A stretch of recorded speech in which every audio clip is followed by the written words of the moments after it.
This episode is brought to you by Fox One. Watch all 104 matches of the FIFA World Cup live in 4K for just $19.99 a month with 3 days free. Build your own multi-view, choose up to 3 streams, and follow player spotlights. Stay on top of every moment with live stats, highlights, and instant replays. The FIFA World Cup, streaming live on Fox One. Offers are subject to change. See fox.com for complete terms and conditions. Choice Hotels get you more of what you value. Here's a little tune to help you remember. Same drive, different day. Don't you wish you were getting away? Pack your bags and come on through. Texas, Ohio, Alaska, we're up there too. Comfort Inn, it's calling your name. Save on the stay. Oh, and free waffles are yours to claim. Well, I hope you like my little song. Book direct at choicehotels.com. Sid and Friends in the morning. Entertaining and informative on the Red Apple Podcast Network. I'm sorry, Sid. Hi. Oh, God, don't be sorry. You kidding me? No, I'm wrapped up in these meetings on peace. And I said, it's between peace and Sid Rosenberg. And I said, let's take Rosenberg, okay? So I was very surprised in our last debate to hear the congressman essentially praise Joe Biden's efforts he claimed to follow the Leahy law, which is supposed to cut off aid when human rights are violated. Somewhere between 45 and 50,000 Palestinians in Gaza were killed, a majority women and children. During the Biden administration, do you really think that President Biden upheld the Leahy law? Because it seems to me, Trump bears enormous responsibility, but I think U.S. complicity belongs to President Biden and to Congress members who voted to send those bombs. Mr. Goldman, 30 seconds here. Look, this is the difference between actually being in the job and talking about the job. I was in those conversations. I was urging President Biden to put more restrictions on Israel. I supported withholding weapons for the West Bank. I supported withholding 2,000-pound bombs. And I was pushing for more humanitarian aid for Israel. It is easy to sit here and look back 2 years before and say, oh, well, why didn't you do this? Why didn't you do that? I feel very confident that what I have been always focused on and what my advocacy in the Biden administration was about was preserving Palestinian civilians, human rights, as well as making sure that we can find peace. Breaking headline involves the U.S. and Iran. President Trump at the G7 summit saying there is now a signed deal with Iran. The major question, what's in this deal? What happens to Iran's enriched uranium? And will Iran get money in this deal? What the president is now saying about that. Rachel Scott traveling with the president in Geneva. President Trump touching down in France, touting his freshly signed deal with Iran, though there are more questions than answers. The Iran deal that we made is going to bring a lot of success to the world because the oil was really clogged up there for a while. The deal is still under wraps, the U.S. and Iran giving conflicting versions of what's in it. Both agree the U.S. will lift its blockade of Iranian ports, and Iran will reopen the Strait of Hormuz, which it closed when President Trump launched the war. The fate of Iran's nuclear program, the reason the U.S. went to war in the first place, will be addressed in another 60-day period of talks. Though the president today claimed a win. Iran will not have a nuclear weapon. They fully agreed to that with strong policing powers. Iran already agreed not to possess nuclear weapons as part of its deal with the Obama administration, which President Trump tore up in his first term. Former President Obama speaking with ABC's Robin Roberts before the deal was announced. You spent a lot of time wrestling with the threat of a nuclear Iran. How do you think things are being handled right now there? It is doubtful that any agreement that arises is going to be significantly different or a significant improvement from the deal that we had in the first place. Iran says it stands to benefit from the deal. Though President Trump declared the Strait of Hormuz will be toll-free as it was before the war, Iran's foreign ministry says Iran will establish and collect fees related to navigation services, environmental protection, and vessel insurance. Also unclear whether Iran will get a payout from this initial deal. Mr. President, does the deal involve any sanctions relief for Iran? When would that go into effect? No, it doesn't. Well, they have to. It's really a behavioral thing. If they do what they're supposed to do, that starts taking effect. A senior administration official later telling reporters, "We are prepared to release frozen funds and we are prepared to release sanctions, and we'll do some small gestures of that in the beginning." President Trump sounding hoarse today. He had a long night. Did you watch the fight? Yeah. Not in direct, but I saw it this morning. That was a great fight. It was a great evening at the White House. The president celebrating his 80th birthday with a massive UFC cage match on the White House South Lawn, complete with a military flyover and a towering steel arch called the Claw. The People's House, a stage. The Oval Office, a backdrop. Fighters walking through ceremonial rooms usually reserved for visiting dignitaries, making their way to the ring where the president watched as they battled it out. And David, back to the deal with Iran. It's unclear when the American people will see the text of that agreement. It's also unclear what happens to Iran's nuclear program and its stockpile of enriched uranium. Trump and Netanyahu started this war as the closest of partners, looking to appear in lockstep about every aspect of their military assault on Iran. Now, as Trump seeks to pull himself out of this war, he and Netanyahu are set on a collision course, with Israel very much opposing an end to the fighting and very much opposed to the deal at stake. Israel is very frustrated with the terms of the deal. They don't believe that it goes far enough to address Israel's core concerns about Iran's nuclear program, its ballistic missile capabilities, and its support for proxies in the region. And in private, they're not shy to say that. In public, they haven't really made that kind of sharp commentary, likely for fear of angering Trump. The other thing that we're hearing is that Israeli officials expect this 60-day interim negotiating period to last even longer than 60 days, as much as 90 days. And that would mean that Israel's military actions against Iran would be constrained, and likely its operations in Lebanon as well. What Netanyahu wants is the ability to deliver on things that he and Trump were not able to execute during 40 days of armed conflict against Iran. He wants the government to fall, or at least create the conditions for it to collapse. That has not happened. In fact, the government in Iran has appeared to grow stronger with control over the Strait of Hormuz. He wants the nuclear program to be brought to a halt and wants the country's highly enriched uranium to be taken out of the country. He wants its ballistic missile program, through which Iran has launched ballistic missiles at Israel throughout the war, to be ended, and he wants Iran to stop its support for proxies across the region, and chiefly Hezbollah in Lebanon, but also the Houthi group in Yemen. So from Netanyahu's perspective, none of those things have been achieved. Duh. And for him, that's frustrating, one, because it halts the military operation before he can achieve those goals, but it also makes it really hard for him to sell the campaign to the Israeli public as a success ahead of elections in the fall that most opinion polls project he will lose. We are counting down to the Knicks Championship parade. The city is getting ready to throw the biggest party ever and the very first ticker tape parade for our hometown heroes. Millions of fans are expected to line the Canyon of Heroes on Thursday. And as Addie Guajardo reports, some fans are already making sure they get a good spot. I'm looking for a spot. That's why I'm here right now. Ralph Sterling, a diehard New York Knicks fan, says he's on the hunt for the perfect parade spot for his family after his team secured the championship title for the first time in 5 decades. It may well be the largest parade in New York City history. The ticker tape parade will kick off at Battery Park at 10 a.m. on Thursday, and the team will ride through New York City's iconic Canyon of Heroes for the first time in franchise history.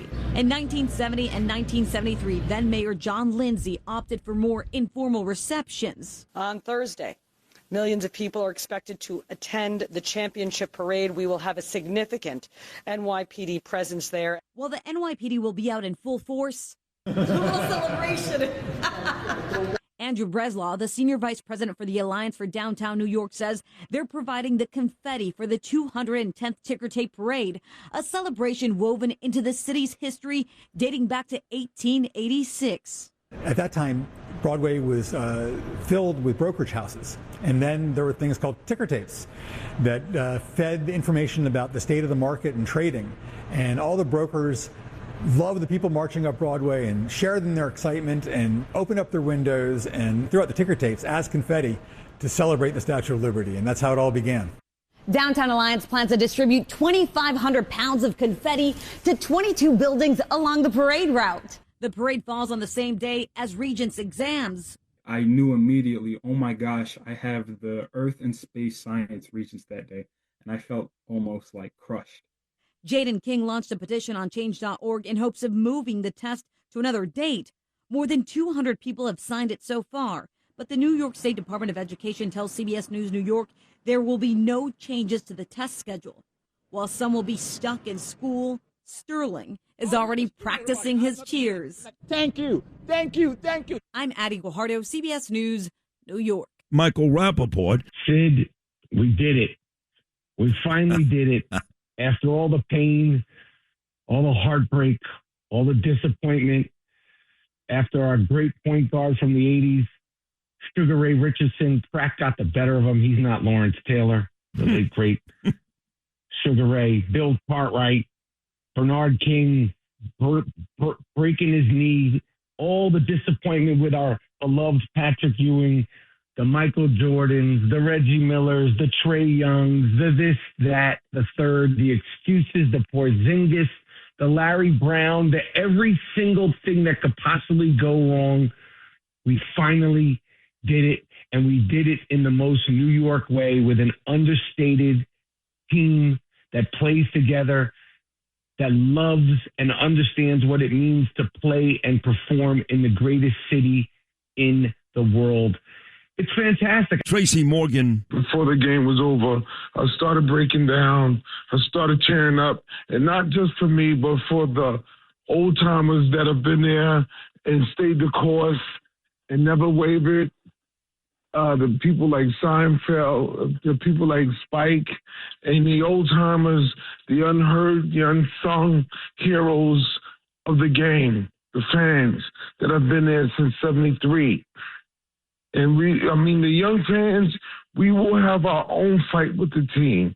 We will go through our own thing, but to have stayed there all those years, and then finally you see it, it was incredible for me.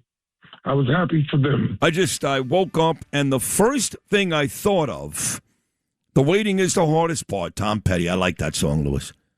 The first thing I thought of, most mornings I wake up and I'm grateful. I do have a lot of gratitude in my life. I'm married to a beautiful, loyal woman. We'll be married 34 years. It's a long time. Next Thursday. I've got an amazing daughter coming home from Israel tonight, thank God. Ava, 22 years old, and graduated from a great school in Europe and on her way to get her next degree in law. Got my son, Gabriel, so proud of him, finishing up his junior year of high school, looking at colleges before you know it, hopefully University of Florida, some school down south. And tonight, talking about Gabriel, we start our third season together, like the Brunsons. Jalen Brunson, the star of the Knicks, and his dad, Rick Brunson, an assistant coach. We've got that. I am Gabriel's basketball coach during the summer. That amazing league we've got in Rockaway. It's an amazing league. What is that league called? The St. Francis Summer League? Or what's it called exactly? I think you're very close. Yeah, I don't know. Bert, text me. I know Bert's listening, so. That's all. Bert, get on it. Bert, get on it, damn it. No, it's a great, great league. And we need to get the mood going here. Oh, my God. Yeah, so. Well, I am happy about that. I'm so proud of my son. I love coaching my son. I've got a great assistant coach, too, and Ryan Malone. The whole Moran. Ryan Moran. The whole Moran family are wonderful people. So very excited about that. So I got that. I'm very grateful for that, Some mornings I wake up and I can't help but notice, like today, the beautiful sunny skies and knowing that the whole day is going to be gorgeous here in New York. Some mornings I wake up and I'm excited about the news from the night before, like specifically Sunday morning when I woke up knowing that my Knickerbockers, yes, my Knickerbockers, I'm a real fan, unlike 80% of the New Yorkers about to celebrate this week. You're all phonies and frauds, all of you, especially the mayor and the governor, those two assholes. I wake up on Sunday morning and I'm tickle pink. Sometimes I wake up in the morning and I thank God that President Trump is my friend and the President of the United States, although not so much today. I'm arguing back and forth with all these sycophants and Trump supporters who have this blind faith. I don't operate that way. I love Trump. I think he's the best president ever. But, like I always say, Vince Lombardi, he didn't win every game. Pat Riley, he didn't win every game. This idea that everything he does is a win because he's always playing chess while the rest of us are playing checkers is so dumb. I've had enough of that already. So we'll get to the Iran deal and why I have to agree. I can't believe I'm saying this. Barack Obama. Trump hears this tape, he's going to kill me, but I'm sorry. I'm yet to see anything in this deal that looks different than Obama and Kerry's terrible deal. Anything. This may be worse because I think Iran gets more money. But most mornings I wake up and I'm thankful that he's the president, just like I am that Bibi Netanyahu is the prime minister of Israel. He may be the best leader in the world. I don't know. It's him and Trump. I'm on the way to Israel. I'm leaving Thursday during this show. Can't wait. Going to speak at jns.org coming up on Tuesday night, but arriving just before Shabbos to watch Bibi and Mike Huckabee speak Sunday night. I'll spend some time with Netanyahu on Sunday night. Can't wait to get back. I love Israel. I love the people. They're magnificent. They're resilient. They're courageous. And they're pissed. So some mornings I got that, you know. But this morning, Noam, I woke up and the very, very first thing I thought of was how much I would love, listen carefully now, how much I would love to punch Brad Lander right across the face. You're not the only one. I swear, every time I see this piece of garbage, this sellout Jew on television, I want to punch him across the face. Now, if I'm encouraging violence, tough, what do you want me to tell you? I don't care anymore. Well, you shouldn't say that, Sid, because somebody may punch him across the face. Well, Daniel Goldman should have done that last night. I mean, I can't stand Daniel Goldman. He's another pussy Jew. Complete sellout liberal. Can't stand him. And yet up against Lander, I love the guy. You know, it's kind of like Susan Collins. I'm not a big fan of Susan Collins out of Maine, but up against Graham Plattner, I love Susan Collins, you know. And listening to these two morons go back and forth, Lander and Goldman, each can't wait to take out Israel. They can't wait. They're Jews. They're both Jews. They can't wait to take out Israel. Is very difficult to watch. Not from Mamdani. He loves it. Brad Lander loves Mamdani. They are together all the time. Photo ops, videos. They may have been together at the Puerto Rican Day Parade. I don't know. They were certainly together that day at some point. But, man, do I really despise Brad Lander, who was a terrible comptroller, and now is going to win. I mean, he, in a landslide, they're saying. The incumbent Goldman's got no chance. Is that right, Noam? Yeah, well, you talk about the different communities that it covers, parts of Lower Manhattan and Brooklyn. Yeah, Brad Lander, at least in the polling, looks like he's very popular.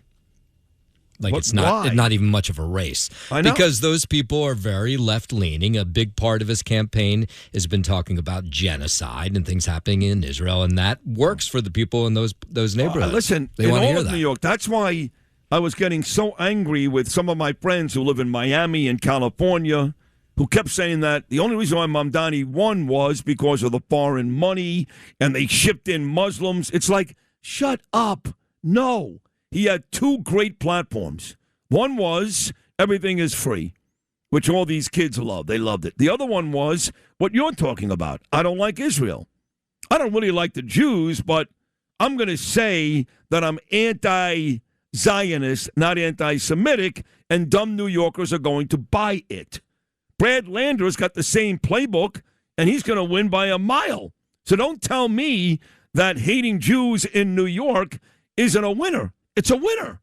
Hard to believe when you consider there's more Jews in New York than any other state in our beautiful country and second only to Israel around the world, but that's where we are. And now Jews are hating on Jews. It's one thing for a radical Islam mayor, jihad boy Mamdani, now you got Jews hating on Jews. Whether it's Lander or Goldman or Raskin or Sanders or Schumer, mind you, what do all of these people have in common? No. All those names I just mentioned, what do they all have in common? The hatred for Israel. Besides that, I made that point, yeah. What else do they have in They're common? all Democrats. Well, they're all Democrat socialists. I don't know. Brad Lander would call himself that. I don't bother with that's nonsense too. I'm tired of that. That's like telling me they're progressives or the socialists. They're all Democrats, okay? That's what they are. They may be, you're right, Democrats, socialists, and progressives. I don't care. They're all Democrats. I don't allow the other Democrats to take shade because some of them are worse than others. They're all bad. I told you this before. I started saying this when I spoke at President Trump's Madison Square Garden rally 9 days before he won last time, when I called out every Democrat. And I had zero remorse doing it then, and I feel even more strongly about it now. How many times have I gone at Katzimatidis, who I love like a father, with the common sense Democrat thing, which is nonsense? It doesn't exist. There's one, John Fetterman. That's it. That's it. I don't want to hear about David Patterson. He hasn't served in 30 years. I keep asking these people who tell me about these common sense Democrats to list 5. They can't do it. They can't list 5. But they're out there. They're just scared. Well, if you're scared and you won't admit it, at that point, you're no better than a progressive or a DSA. You're the same. Is that not true? No? Yeah. Are they voting with Trump? No. No. So what's the difference? What's the difference between what you may consider a common sense Democrat and a DSA if they're all voting against Trump 99% of the time and don't have the balls to come out and criticize the psychos? Yeah, well, and those people would never vote for Donald Right. Trump. Like, I don't hear the Muslim community, because they're so lovely and beautiful, I don't hear the Muslim community ever coming out and criticizing the bad ones, right? The radical ones. That's my biggest issue with the Muslim community. I got nothing against the Muslims, okay? Nothing.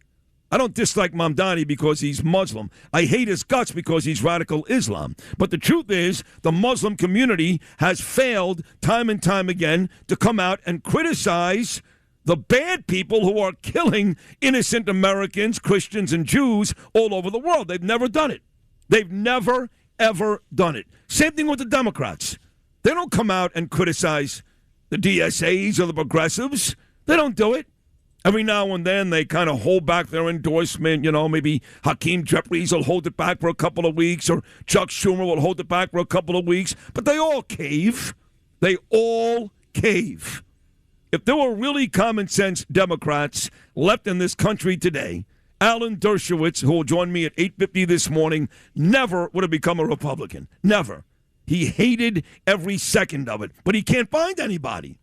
He can't find anybody. So watching these two louses, Goldman and specifically Brad Lander, I hate his guts. At this point, I hate Brad Lander every bit as much as I hate Mamdani. Well, how about that, no? Well, they're kind of one and the same. They really are, right? Yeah, you know, he had a rally on Sunday with Mayor Mamdani. Brad Lander did. That's what I was talking about. Right before the Puerto Rican Day Parade, yeah, maybe after. So I can't. I think it was after. No. There was a fair amount. It was Jews who were support Brad Lander. I'm telling you that. I know. And this was no small rally. There were a lot of people there, and I almost want to play you what he said. Did you hear what he said at this rally? That he's talking to Jewish voters who he's trying to attract to vote for him. I did hear what he said, but it's worth playing again, just in case there's one Jew, which is not going to happen because these Jews, these morons, are my own people, but they're morons. They've already bought in, but maybe one will see the light this morning. So feel free to play it. Okay. As a proud Jewish New Yorker, I will join you in that fight to end occupation and apartheid and genocide. Yeah, right. Yeah, that's the centerpiece of his campaign. Yeah, occupation, which doesn't exist. Apartheid definitely doesn't exist. And genocide, which is, at this point, even if it comes from a Jew, that is an anti-Semitic lie. It's a lie. You know that. That's Brad Lander, folks. He's going to win in a landslide. So Lander, I got to get this tweet because I was so proud of myself. The St. Francis Summer Classic. Thank you very much. That's That's my dear friend, our dear friend, Louis, Marty Feeney, who, of course, owns Adrian's, where both Louis and I were on Saturday night before the Knicks game. We happened to show up there, me, Danielle, and Danielle's friend Jessica and Gabriel, and who was at the bar having a good time? Louis and his lovely significant other, MJ. So that was fun. So it is called the St. Francis Summer Classic. I got to find this tweet that that Lander sent out, I believe it was yesterday. Well, I can't find it now. Oh, here's one he sent out about Goldman. Lander, as a Jewish New Yorker, fighting anti-Semitism and hate is top of mind. You believe he said that, no? Yeah. But on the issue of Israel, Dan Goldman and I cannot be further apart. Goldman supports unconditional military aid to Netanyahu, opposes block the bombs.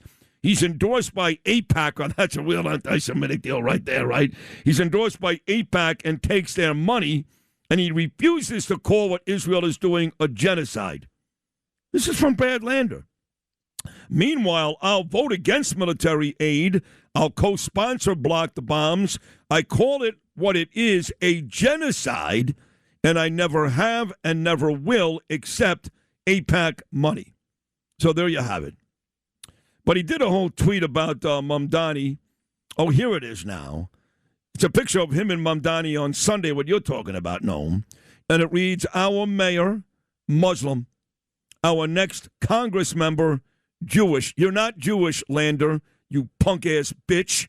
You're not Jewish. You're Jewish by birth. That's it. You embarrass us every day. Our mayor, Muslim. Our next Congress member, Jewish. Our city is alive. Nixon 5. It's on us to build a world where everyone can thrive. He's a poet. Now he's a poet and a wordsmith. Did you know that? So I go on Brad Lander's Twitter page. Oh, boy. Yeah. Our mayor, radical Islam. Our next Congress member, effing embarrassment to the worst Jews, let alone the good ones. Our city has died. Only the Knicks represent some pride. That was my answer, too. I don't know. I think his rhyme might have been a little bit better than yours. What do you mean? Died and pride is perfect. Yeah, no. No? Doesn't really work. It didn't work? No. I think. Are you telling me that died and pride doesn't rhyme? No, not really. Not the same way that his, what was his? It's something 5 and... Thrive. Yeah. Sounds exactly the same. I don't know. No? Your pentameter was off. Yes, it was. I guess so. Well, anyway, I got thousands and thousands of likes and retweets and all that. And you can follow me on Twitter, because I'm vicious on there, too. Vicious. At Sid Rosenberg 19. At Sid Rosenberg 19. So enough of this Lander Goldman nonsense. Let's get to the big news of the day, which is this U.S.-Iran deal. And I don't like it. What do you want me to tell you? You know how I know I don't like it? You ready for this? And you know how much I love this guy, right? I think I'm the only person at this station who still loves this guy. And I bring him on all the time because I think he's brilliant. I really do. And that is City Councilman Frank Morano. But if Frank Morano likes it, it's not good. I mean, Frank was the same guy that sat here with the judge, who I never put back on the air, mind you, and was talking about how, you know, that First Amendment, they have no issue with what those people are doing at Columbia University. That's their First Amendment right. In fact, they both said I'd be sitting on the lawn with those guys. And I was furious at Frank. And I never put Judge Napolitano back on the air since then. And I still won't. But I love Frank, so I'll let it go. Look, I'm sure I say things that piss Frank off. But if Frank likes it, odds are it's a disaster. And he likes it. He's like, no, this is great. You know, congratulations to President Trump for stopping the war. And congratulations for what? He didn't finish.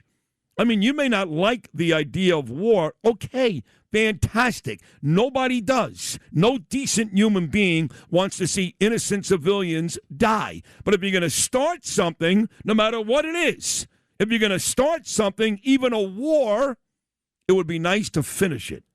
Don't you think? Before you claim victory, how about actually winning? Is that unfair, Noam? No. Did we win? Not yet. Right. Well, Trump declared victory again yesterday. What do you mean not yet? We're not even close. Not even close. You know how it pains me to agree with Barack Obama, who I think may have been the worst president in the history of this country? We talk about Jimmy Carter. We talk about Joe Biden. I got news for you. Bill O'Reilly may disagree. I don't care. Barack Obama was right there. Right there. I mean, we had race riots in this country. First black president. Race riots. Ferguson, Missouri. Staten Island, New York. Freddie Gray in Baltimore, Maryland. It was a mess. He took all that money to bail out the economy. It was the slowest moving growth in the history of this country's economy. That was on Obama. Black Lives Matter, born under Obama, a black president. Terrorist attacks every week from Brussels to Paris to freaking California. And what did he do every time? Go out there and basically say, hey, don't be mad at your Muslim neighbors. You want me to go on and on about Obama doing the wave in Cuba? Doing the wave in Cuba as Americans were dying at an airport that was just blown up in Brussels, getting pissed off because he had to be asked about James Foley just beheaded by Jihadi John while he was playing golf? You want me to keep going? For me to agree with Barack Obama is very painful for me, but he's right. What the hell is the difference between this putrid deal that we've got going right now and what that idiot did? What's the difference? Everything in this deal puts everything back to where it was before. You understand that? The Strait of Hormuz was open before the war started. So the deal puts it back where it was. Oh, wow. Fantastic.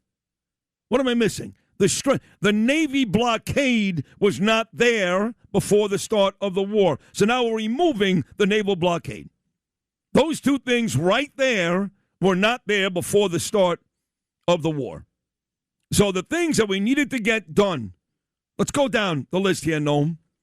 We needed to make sure we removed the uranium from Iran before they enrich it and build 11 bombs. Have we done that? No, we haven't. Thank you.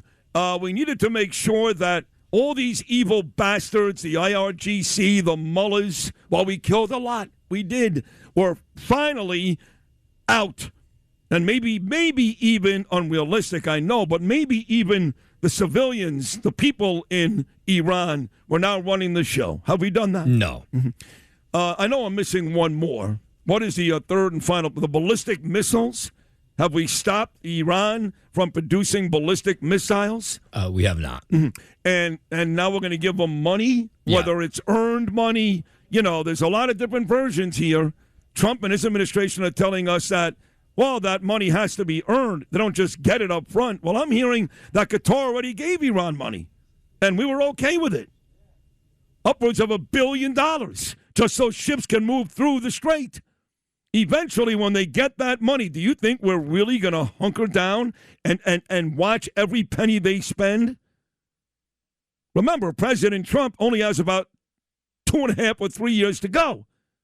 Then we run the risk of a Democrat on Pennsylvania Avenue because I don't love J.D. Vance, who still hasn't come on this show. Then what?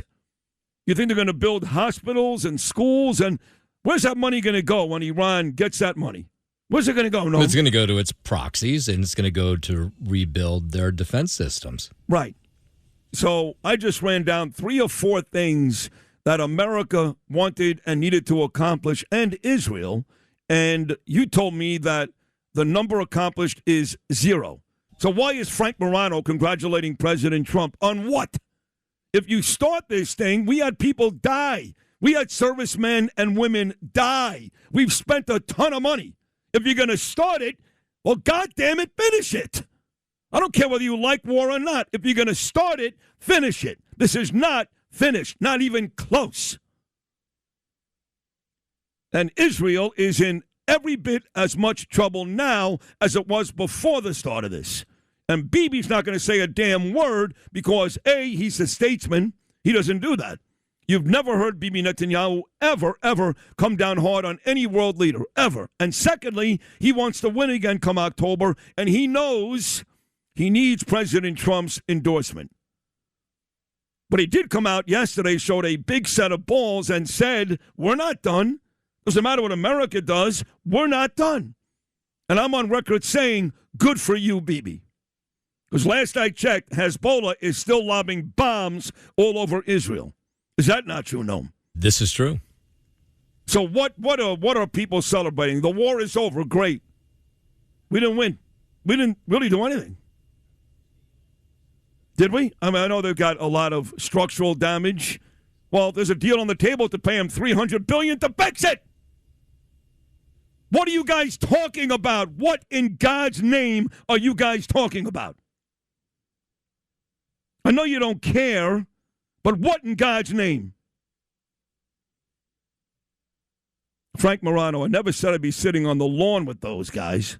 Napolitano did say that. The rest of it is all true. Well, I won't brag about that, Frank. I love you. You're probably the smartest guy I know, but you're wrong in this case. 100% wrong. If you're going to start it, you finish it. You don't stop. You don't stop because people may die. Well, we knew that when we started Operation Epic Fury. And people have been dying at the hands of the Iranians for years. You want to argue that, Frank? Want me to take you back to the early 80s in Beirut? I mean, God damn it, stop it. Just stop it. Eventually, evil has to be stopped. And if you don't think Iran is evil, then you're not paying any attention. And I know you're not an anti-Semite, and I know you're a smart guy, so what's the problem? What really is going on here? I don't like war. Shut up. I don't like it either. But every now and then, it's a necessity. So tell me, what should I be happy about this morning? I don't know. I mean, this is, the thing they're going to sign in Switzerland is a 60-day already ceasefire. Signed, I guess. Yeah, now they're saying, and the smart people who are really paying attention, like me, they're saying that this 60 days, guess what? It's going to be more like 90 days. So what do you think Iran is going to be doing during these 90 days? What do you think they're going to be doing? Rebuilding, reassessing, reaching out to our enemies and adversaries. What do you think they're going to be doing during these 90 days? Let's say it's 60, okay, just like we said it was going to be. And I don't know who to believe. Iran says they're getting money right away. We're saying, no, you're not getting money right away. Well, how do you get money? What are we basing it on? If they're good boys for 3 months, 6 months, 9 months? Have you heard any of that criteria? Any of it? No. So I'm pissed about that, too. I want to punch Brad Lander across the face, and the Iran deal is ass. It is no different, as far as I can see, from Obama's deal. Now, President Trump, my good buddy who's going to be angry with me, tough, okay? Tough. He should come on this show and explain to me, because I'm the most important person in the country when it comes to this, me, Olivin, what the hell are we doing here? What are we doing? He called me up on stage at the White House over Hanukkah and said, this guy really loves Israel. You're right, I do. I love Israel. This deal is terrible for Israel. I know Frank doesn't care. And Frank, I love you. I'm not picking on you. I love you. But he doesn't care about Israel. Neither does the majority of people in this city. Even the Jews. They don't care. They're sick of hearing about Israel. I've got Jews in Boca telling me they're Jews. They're Israelis saying enough with Israel. Enough. So we just throw them out there as a sacrificial lamb. They went from being our best ally 2 months ago to the President of the United States calling Bibi difficult. Let me get this straight. Bibi's difficult, but Mamdani's a nice guy. You see why I'm pissed?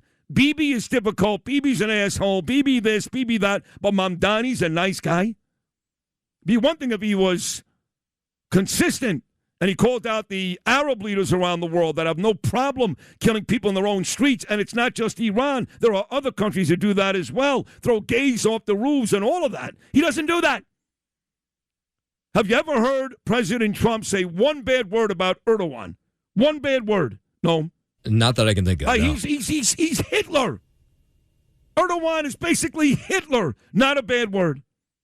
Mamdani, nice guy, smart guy. But Bibi, he's difficult. Of course he's difficult, Trump.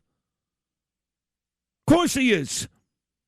Because if America attacks Iran, guess who gets the missile the next day? Tel Aviv. Not Cincinnati, not Brooklyn, not Sacramento. Of course he's difficult. I'm always amazed when I fly in on Thursday. I stare at the map. A lot of you folks have never been to Israel. You don't go. You make all your stupid comments from New York. You know nothing. You know nothing about the dynamic between the Arabs and the Jews. You know nothing. Nothing about the Palestinians, who they really are. Nothing. You make all your comments from here. But when you fly into Israel and you're watching the map on the airplane, you see this little speck, says Israel. And then you see like 9 or 10 neighboring Arab countries that hate Israel, that want to blow it to smithereens. Israel's the size of New Jersey. They want to blow it to smithereens. And I'm amazed that they're able to not only survive, but I'll use a Brad Lander word, thrive, as the only real democracy in the Middle East. They had a gay pride parade in Tel Aviv last week that was every bit as big as ours. Gay pride in the Middle East. Not Saudi Arabia, not Iran, not Qatar, not Yemen, Israel. Israel. Because Bibi refuses to allow his country to surrender. So I need to get some real answers real fast. I don't necessarily trust J.D. Vance either. Sorry. I mean, that son of a bitch, he's never been on this show once. The Secretary of State's been on, Marco Rubio. Trump's been on 100 times.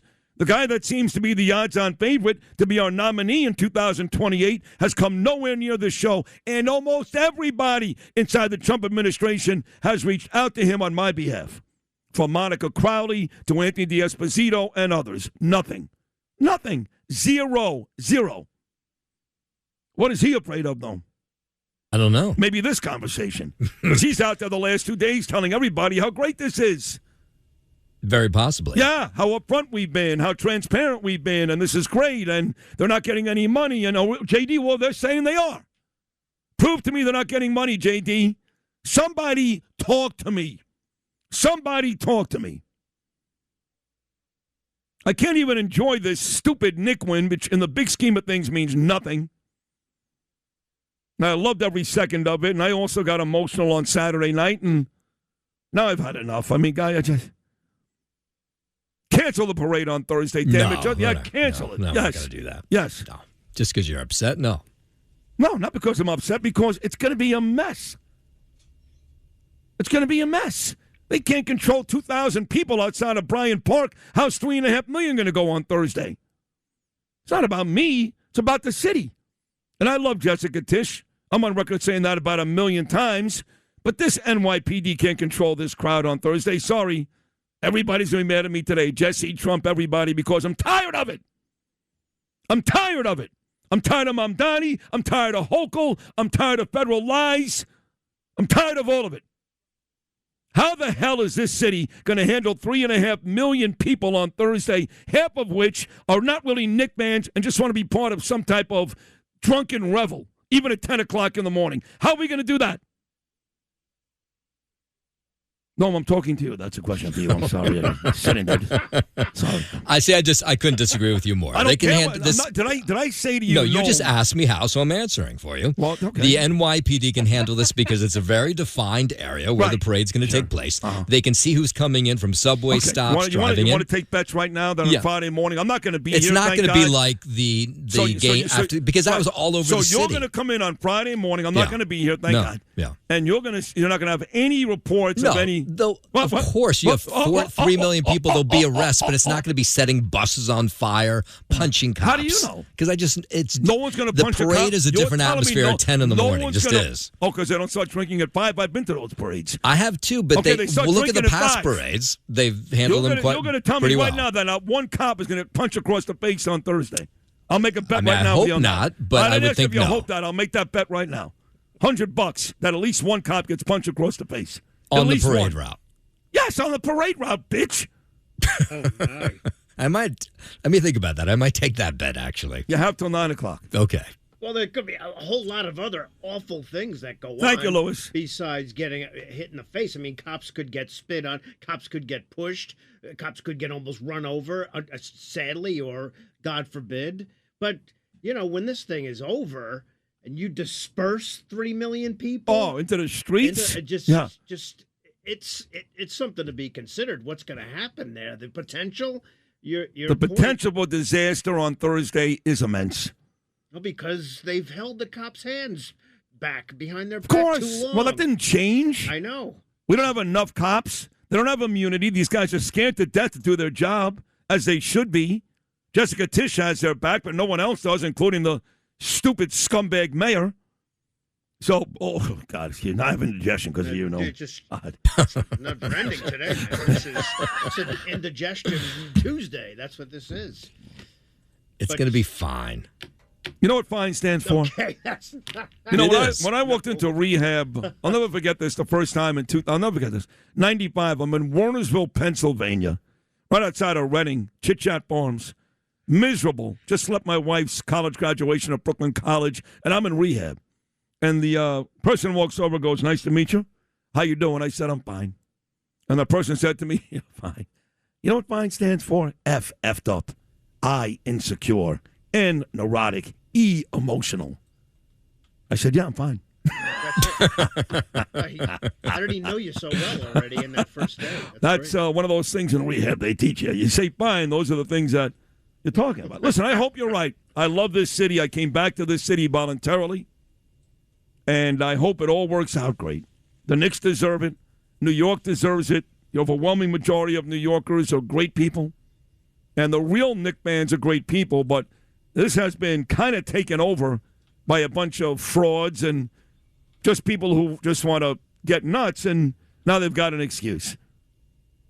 Sorry, some of these watch parties, like pro-Hamas, there even was one where they had a Palestinian flag. No. I remember that, yeah. That was there's been a couple of those. one of the nights. There's every game, you pointed it out the other day, after every game, there's arrests. There has been anarchy. Right, wins, losses, Chaos. it doesn't matter. There's every game, and that's really insane when you think about it. And it also goes back 2 rounds before the finals. Of course. So it's Cleveland, too. Look at what's going on. It's a mess. Come on.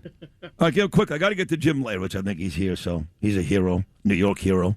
Anything else you need to mention? No? I think you covered it all, yeah. Fine. I mean, I'm afraid to bring anything else up because you're just going to yell Now, at me. no, why would you say that? I'm asking you why, you bitch. Let's go. Tell me what's going on. Sid and Friends in the morning on the Red Apple Podcast Network. I was just complaining that J.D. Vance, Bruce Blakeman, who's running for governor, he'll join me at about 8:30. He's going to be with Vance tomorrow, but J.D. Vance has never been on the show, and only recently, I've got to be honest, only recently have I reached out to get him on because President Trump, who I still love dearly, love him, just don't think he got it done here. But, you know, you look at all he's accomplished over both of his presidencies, there's nobody in the world I want in the Oval Office more than him. He's the guy. And I'll cry when he leaves, but like I said in the first segment, Vince Lombardi didn't win every game. Pat Riley, a lot of these great coaches, they suffered some losses. Right now, until I learn more and get some real honest answers, Iran's a loss. It's a loss. Everything we've done that we're claiming victory is we're putting things back where they were before the start of the war. And people died. We spent a lot of money, and Israel is still in major danger. What am I missing? It's a loss. Only recently have I reached out to try to get Vance on because he's probably going to be our nominee in 2028. And if Israel and the Jews and America has any hope, we can never let a Democrat in. Bottom line, I don't love Vance, but he's certainly a million times better than any Democrat out there. A million times. Any Democrat, except for maybe Fetterman. So I want to try to help the guy. President Trump will be the first to admit how much I helped him in New York. He'll be the first to admit. So all these people from the Trump administration have reached out to him over the last couple of weeks, and I can't get nothing. Nothing. That's fine. I don't care. Let me tell you something, folks. I'm going to be number one in this city as long as I stay. It doesn't matter if Vance is president. I was number one when Biden was president. I'll be number one no matter what. It doesn't matter to me. I don't care. Whether I'm celebrating a Republican president or vilifying a Democrat president, I'll be here and I'll be number one till I don't want to be. So Vance, that's on him. But sure, some of you just, like MJ Ledwith, who happens to be the lovely significant other to Lewis. I love MJ. She couldn't wait to text me that J.D. Vance is on The View today. The View. Oh, good. I can't get him on, but he's on The View. Wow. Oh, good. Yeah. Thanks for making my day better. Yeah. That's good. Thanks. So now you're going to have to deal with my wrath, Lou, because your girlfriend couldn't wait to tell me that. Okay. I mean, Isaac Krinsky told me the same thing. And guess who else he's on with today? His friend Megyn Kelly. Good old Megyn Kelly. So J.D. Vance has time to go on The View and Megyn Kelly. But Mr. MAGA in New York, I know Greg Kelly's right there with me, but nobody gets the ratings that I get. Greg's not even close. Mr. MAGA in New York, Trump supported the whole thing. I can't get J.D. But Megyn Kelly in The View, they get J.D. today. Well, so Joy Behar is going to get to question J.D. Vance before you do. That's correct. Yeah. Whoopi Goldberg's going to get a hug from him. Forget about those two. As bad as they are, that's Sonny Hostin or Hostin, however you say her name. She's public enemy number one. She's the worst of all of them.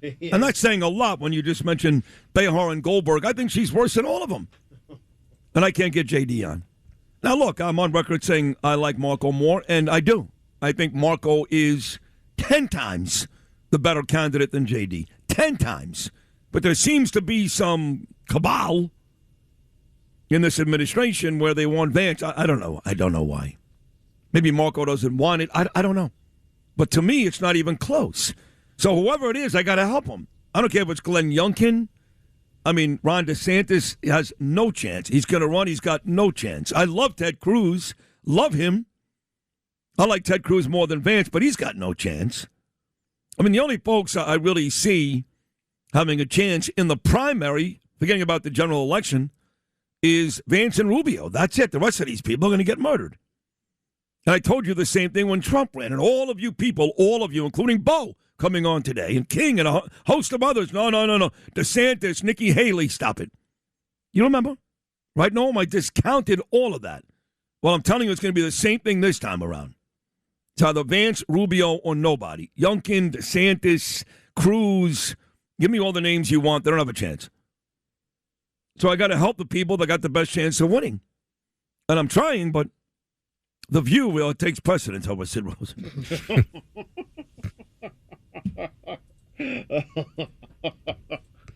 Goodbye to the day. Yeah. Well, so I was wondering why. I don't understand why we go to all this effort. Sid and Friends in the morning on the Red Apple Podcast Network. Jalen Brunson, allow him to operate at the top, 101. Brunson gets it, fires up a three. Shot no good. The chip, it's gone. It's gone. It's gone. With 1.2 remaining. Knicks take the lead. OG Anunoby, and it's 107-106. The one that inbounded, nobody guarded him, and he went right to the rim. Perfect timing. Game 6 would have been tonight, but the Knicks got it done in 5. And that OG tip, that very next morning I was on with Craig Carton, and he and I were both getting texts at the same time from another New York postseason hero. And that's a word we use often, but it does apply here. The great Jim Leyritz with all those monster Yankee postseason home runs, all starting, of course, in 96 to beat the Atlanta Braves. But we talked about the Mookie Wilson ground ball that went under the legs of Bill Buckner. We talked about Jimmy's home runs against Atlanta. He hit about 4 of them, just, you know. And then Jim texted me and Craig with the same thing, like, wow, I think what I saw last night belongs in the same category as what I did. I love that about Jimmy, as what I did. I said the same thing. And these other great moments in New York playoff history. So we had to get him in. He's on this show a lot anyway. My dear friend and all-time New York Yankee great, Jim Leyritz. You were on the way that morning to a golf tournament. I forget whose it was. Yeah, it was, what was I can't remember either. Oh, it was O.J. Anderson. O.J. Super Anderson. Bowl 25 MVP for the football Giants. Yep. Yeah. Yeah, it was funny. I had no idea Craig was coming on the show, so I texted both of you just so you guys could use it for your shows. Yeah. And then all of a sudden I hear, oh, the next guest is Craig Carton. I'm like, oh, God, here we go. Here we go. But the truth is, you're right, because your home runs, and look, the Yanks have a lot of big postseason home runs dating back to more Bucky Dent. That was really a regular season game. They categorize it as that last game against the Red Sox. But Yogi hit a ton of big home runs in the postseason, Mickey, Joe. But in the modern era, you go to Reggie, that big night against the Dodgers in 77, and you. So when you said it, we had already said it as well. We agreed with you. I think you're right. That OG tip goes down as one of the iconic moments in the history of Jimmy Leyritz of New York sports. Yeah, I mean, all I could think about, like I texted you, is if they don't win, it's a footnote. And I just told you before, 95 home run I hit against the Mariners. We thought that was going to get us to the next round. That was a big home run, too. Yeah, and it was Very great, big. but we didn't win. And so it became a footnote. And I was kind of comparing our 95, 96 teams to the Knicks the last 2 years, where they had Jalen Brunson shirts already printed before we played Indiana, and we didn't get past Indiana. And so Halliburton hit that shot. That was a killer. Exactly. Yeah. So and then all of a sudden they come back this year, and it really reminded you of the 95 and 96. And then, of course, that tip, and now the fact that they won. I can just imagine, OG, I keep telling him, I hope I get a chance to meet this guy, because all I'm going to tell him is, listen, enjoy it. And when you're 62 years old like me, you're still going to come back here and people are going to talk about that. Of course, 100%. No doubt. And they still, I'm at many Yankee games. In fact, I'll be back tomorrow night in Randy's box for the Yankees and White Sox with the family. And you're there, and people come up to you every game thanking you for all the things you did for the Yanks. But you laid out a bunch of things before you came on the air that really struck me as wow. Between the 95-96 Yankees and this Knick team, even Showalter to Torrey, here we had Thibodeau to Mike Brown, but a lot of similarities. Yeah, I mean, one of those things where in 95 we had no big names. Nobody led the league in pitching. Nobody led the league in hitting. All these different things that happened.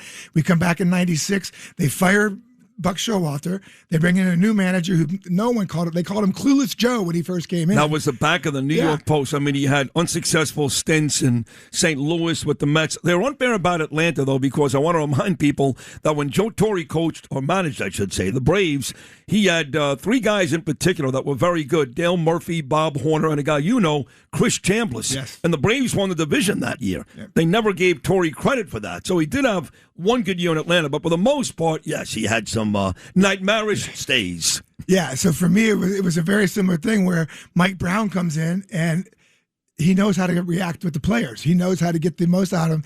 And the fact that he played all 10 guys consistently throughout the whole year. Said I was never much of a Knicks fan, but one of my best friends has tickets at the Tao Suites at the stadium, at the MSG. I went to 25 games of the Knicks this year. You did? Yeah, of course, yeah, but I sit up in the suite. I don't do that. In the suite or in the blue seats? No, up in it's the Tao, the restaurant Tao. Oh, Tao, the restaurant. Yeah, they have their own suite. You're friends with Sam? Is he still the owner? Well, yeah, or the Sam. chef? Yep, Sam's still Sam is the chef. Yeah, right. And but John and those guys that work up there, I go to all the events, and this year my buddy's like, listen, I think the Knicks got something going.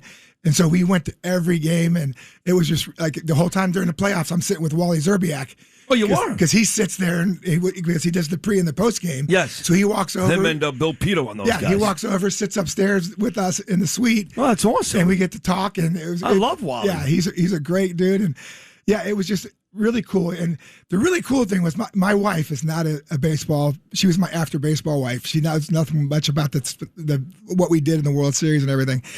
I brought her here last week for Game 1 and Game 2 of San Antonio, and we went to Trax, or O'Brien's, right across the street from MSG to watch the game. Oh, yeah. That used to be inside Penn Station. Yeah. Then they moved it across the street, made it bigger and nicer. Yeah, my buddy Mike owns it. Oh, okay. And so we go down. It's a nice place. Yeah, we went down there to watch Game 1 and Game 2, and my wife is sitting there going, is this what it was like when you were in the World Series? Yeah. These fans are nuts. Yeah. And she's like, I think we should go back to our side of the streets when halftime, because it's going to get crazy down here.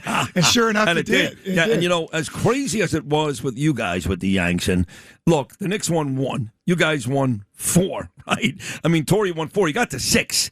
Of course, he lost in 2001 to Arizona, in 2003, the shocker to the Marlins. But the Yankees were in the World Series at that time every year. It seemed like every year. And again, you won 4 World Championships. But, as I've been saying all week, There are more Yankee fans than Met fans, but they still split the city. It's close. Oh, yeah. There are more Giant fans than Jet fans, but they still split the city. It's close. Even Rangers and Islanders. There are no Net fans in this city. Yeah. There's like 8 black guys and 8 Hasidic Jews, and that's about it. Everybody's a Knick fan. So when you guys had your big parades on the Canyon of Heroes, you may have drawn 2.2 million. You're going to see 3.5. Oh, easily. Right? This is going to be one of the craziest ones. I've got some of my NYPDs are working on a credential for me because I want to go see this thing at City Hall and just watch because is that the best? It's funny you say that because Danielle asked me last night. I'm going to Israel, of course, on Thursday, so I won't be here, and I'm not upset about it. But I may want to send my wife and son, and I thought the same thing. I would call all my buddies at the NYPD because that's the easiest way to get a credential and get there, right? Yeah, right. That's the easiest way. Okay. Yeah, so that's what I'm trying to do. And what do you mean trying to do? You're a World Series hero. You got to be there. Hopefully it happens. What? But this is the Knicks time. Call Jim Dolan. Come on now. Yeah, I don't have that kind. I'm not Derek Jeter. I don't have that kind of pull. Maybe, Craig may be setting up outside WFAN right there. I would look into that as well, just in case. Yeah, it's just one of those things. Tisch, you got to come through for Danielle Rosenberg and Jimmy Leyritz. Come on. You go. But it's just really cool because, like I mentioned to you before, when we won in '96, it brought a city together. Not just Knicks fans, but the city. Yeah. And I'm hoping that this is what happens. What do you mean brought a city together? Yeah. Met fans were furious. Millions and millions of Met fans were furious. We hated every second of it back then. This is really going to bring the city together. Yeah. You may even see Muslims and Jews dancing in the street. You never know, right? You never know. No, it's an exciting time, and I told you I sent you a picture of a Facebook thing that I posted when Karl Anthony Towns got traded. Yeah, that was cool. So he got traded October 3rd, October 6th. He's at Yankee Stadium. I walk into a suite, and I said, "What are you doing here?" And he goes, it's funny. My dad's a Yankee fan. He's got a bunch of Yankee hats, and so he asked me to pick out a hat to wear today, because we're a Kentucky alum. And he said, "Look what I picked out." And he shows me the 96 World Series hat. So I signed it for him and said, "I want a jersey when you win your championship because you're bringing a championship here. And in 2 years, boom, they do it." So you got to get the jersey. I'm going to get Cat. I'm going to corner Cat one of these days and say, "I need a jersey, brother." Oh, that's a great story. Yeah. I don't think people realize you went to Kentucky. University of Kentucky. I mean, obviously, basketball, we know Big Bear, Calipari, Kenny Skywalker Pitino. was there when I was there. He won the slam dunk contest yes, he did. and was awful for the Knicks.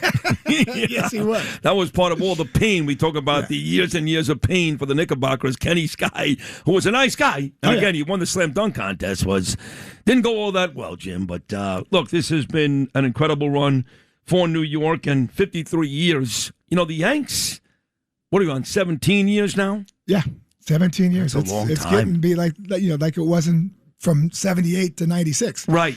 Same type of thing. 78, we beat the Dodgers. Yep. 96, we beat the Braves. Got there in 95, got swept by the Cincinnati Reds.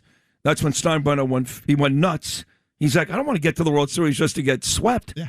No, that would be 76. I'm sorry, 76. By my Cincinnati Reds. Right, and then he went out and he got Reggie and Bucky Dent. You're Cincinnati Reds, that's right. Yeah. You grew up a Cincinnati Reds fan. Yep. So you grew up in Kentucky or Ohio? No, I grew up in Cincinnati. Cincinnati. Yeah, and went to junior college in Georgia for 2 years, and then Kentucky for a year, and then I signed with the Yankees. Awesome. Yeah. You didn't want to play with the Reds back home? You know what? I did. I would have loved to do that, but it just wasn't in the cards. Barry Larkin and I were teammates. So Barry was good player. Yeah, he was one of the best shortstops ever. Yeah. So, no, you know what? It's like I said. This is a really exciting time for New York. It's something that I got to experience from the fan side for the first time. Different, right? And it was really cool. Yeah, it was really cool. Now I know. So where were you when the clock went to 0 on Saturday night? I live up on 50 right here on 58th and 2nd. There's a little bar called Bloom's.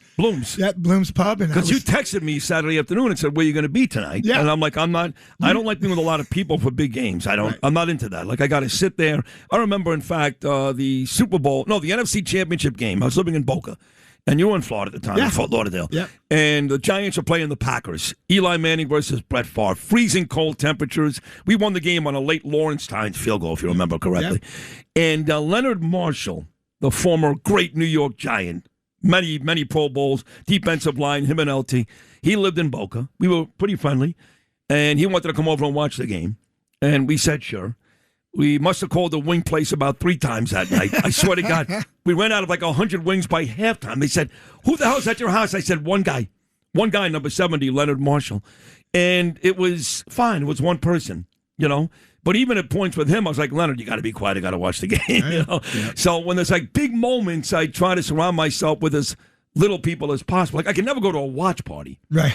I'm not that type of sports fan. I'm just not that type of guy. So I told you I was going to be home, and that's where I was on. Well, yeah, Saturday. and I experienced that the first 2 games, being over at tracks in that MSG circle. Yeah. And I was like, you know what? I'm not going back there. Because if they do win, it's going to be nuts. It's going to be nuts. But it's going to be nuts on Thursday. Yeah. And it was even nuts up here. I mean, people were running through the streets up here on 58th Street. I mean, really? It was crazy, and it was really cool to see because I couldn't imagine what the fans were doing when we won. You don't ever get to see that as a player, right? And that's the cool thing about these guys are going to experience something on Thursday that they're never going to forget. Well, do you know that the Knickerbockers have never had a ticket tape parade? Really? Even when they won in 1970 and 1973, John Lindsay didn't like the idea. Really? I didn't know that. That's true. So this is the Knicks' 3rd championship, but it'll be their first ticket tape parade. For you, when you're doing your first, after you beat the Braves in 96, you were there, obviously. Yeah. What was that morning like? Getting up that morning, getting ready. What'd you feel like? Well, that's another great story because we were up on. I was on 64th and 2nd. Jeter was on 70th. We were supposed to meet each other in the morning and the bus was going to come by and pick everybody up. Yeah. Back then, all you guys were on the Upper East Side, right? Well, I know Tino eventually ended up in New Jersey. Posada was there too, right? No, it was just me and Jeter. Just you and Derek. Okay. Yeah, pretty much. And so Derek comes over and he goes, "Hey, he goes, it's 8:30. He goes, weren't we supposed to be on the bus at 8? I go, yeah, we missed it. And he goes, well, how are we going to get down there? And there was a bunch of cops standing there because they were putting up the barriers and everything. And I asked one of them, I said, hey, can you guys give us a ride down? They're like, Jimmy, the only way you're getting down now is the subway. And I took the subway every day to the stadium. Wow. So, yeah. And I said, Jeet, I had my 2-year-old son and my wife, and I said, let's go. We're going on the subway. And he's like, dude, I've never been on the subway. I'm like, it's okay. Don't worry about it. So you and Jeter took the subway? Yeah, he tells you the guys story. didn't get mobbed? Well, you know what? It was crazy, but there was no cell phones back then, so people weren't trying to get pictures. Oh, yeah. They were taking pictures with those little cameras, portable cameras. Yeah. But it was really kind of cool because we were going down with them. That's awesome. And it was the joy of everybody. No, listen, even during, not something as big as that, but even during some of those Met-Yankee Interleague Series games, when they had one game at Shea, and the next game, the 7. Yeah. Piazza would take the train, and Clemens would take the train, and it was very, very cool. But Jeter never took the train ever again. Never again. That was it. That was his Nor one did time. he have to. He could have bought the whole MTA, to be honest with you. I mean, Derek Jeter. And he was sitting right there with Eli Manning on the court. You were there that night. Yeah, I was. I was up in the towel suites. Yes. Yeah. What's wrong with that? I love it up there. Yeah, and they're great. They become good friends. And matter of fact, John, who runs the towel suite, he was back in the Brother Jimmy days when I was a player, and I used to go out and Upper East Side and drink in his bar. I drank that many times myself. Yeah, Brother Jimmy's. It's named after you. Yeah, Jimmy Leyritz. So what do you got going on the rest of today? I'm getting ready You're going to to go golf, right? I'm going to the airport right now. I got to go throughout the first pitch at a Rochester Red Wings game tonight. Oh, wow, that's for cool. Major League Baseball. That's cool. Yeah, with the 30th anniversary this year, they got me doing a bunch of things, and it's kind of a really cool time for me. 30th anniversary of that Rochester baseball No, team. of the 96 Yankees. Oh, the Yankees. That's true. You know how I know that? Yeah. Because it's the 40-year anniversary of the 86 Mets. Yeah. Isn't that crazy? Yeah. We had Wally Backman in these studios yesterday. We own the baseball team with the Yankees, the Staten Island Ferry Hawks. That's our team. John owns it. And we had Wally Backman here. We had a press conference. I ran it here at the station yesterday, and he's our new manager. How about that? I saw Wally that. Backman. I saw you make the announcement. Pretty cool, right? Yeah, it is cool. Yeah. You get along with Wally? Well, maybe not. I don't know. No, I do. I remember when Wally, Hojo, all those guys. Yeah, Strawberry called him a redneck during the team picture. Turned into like this.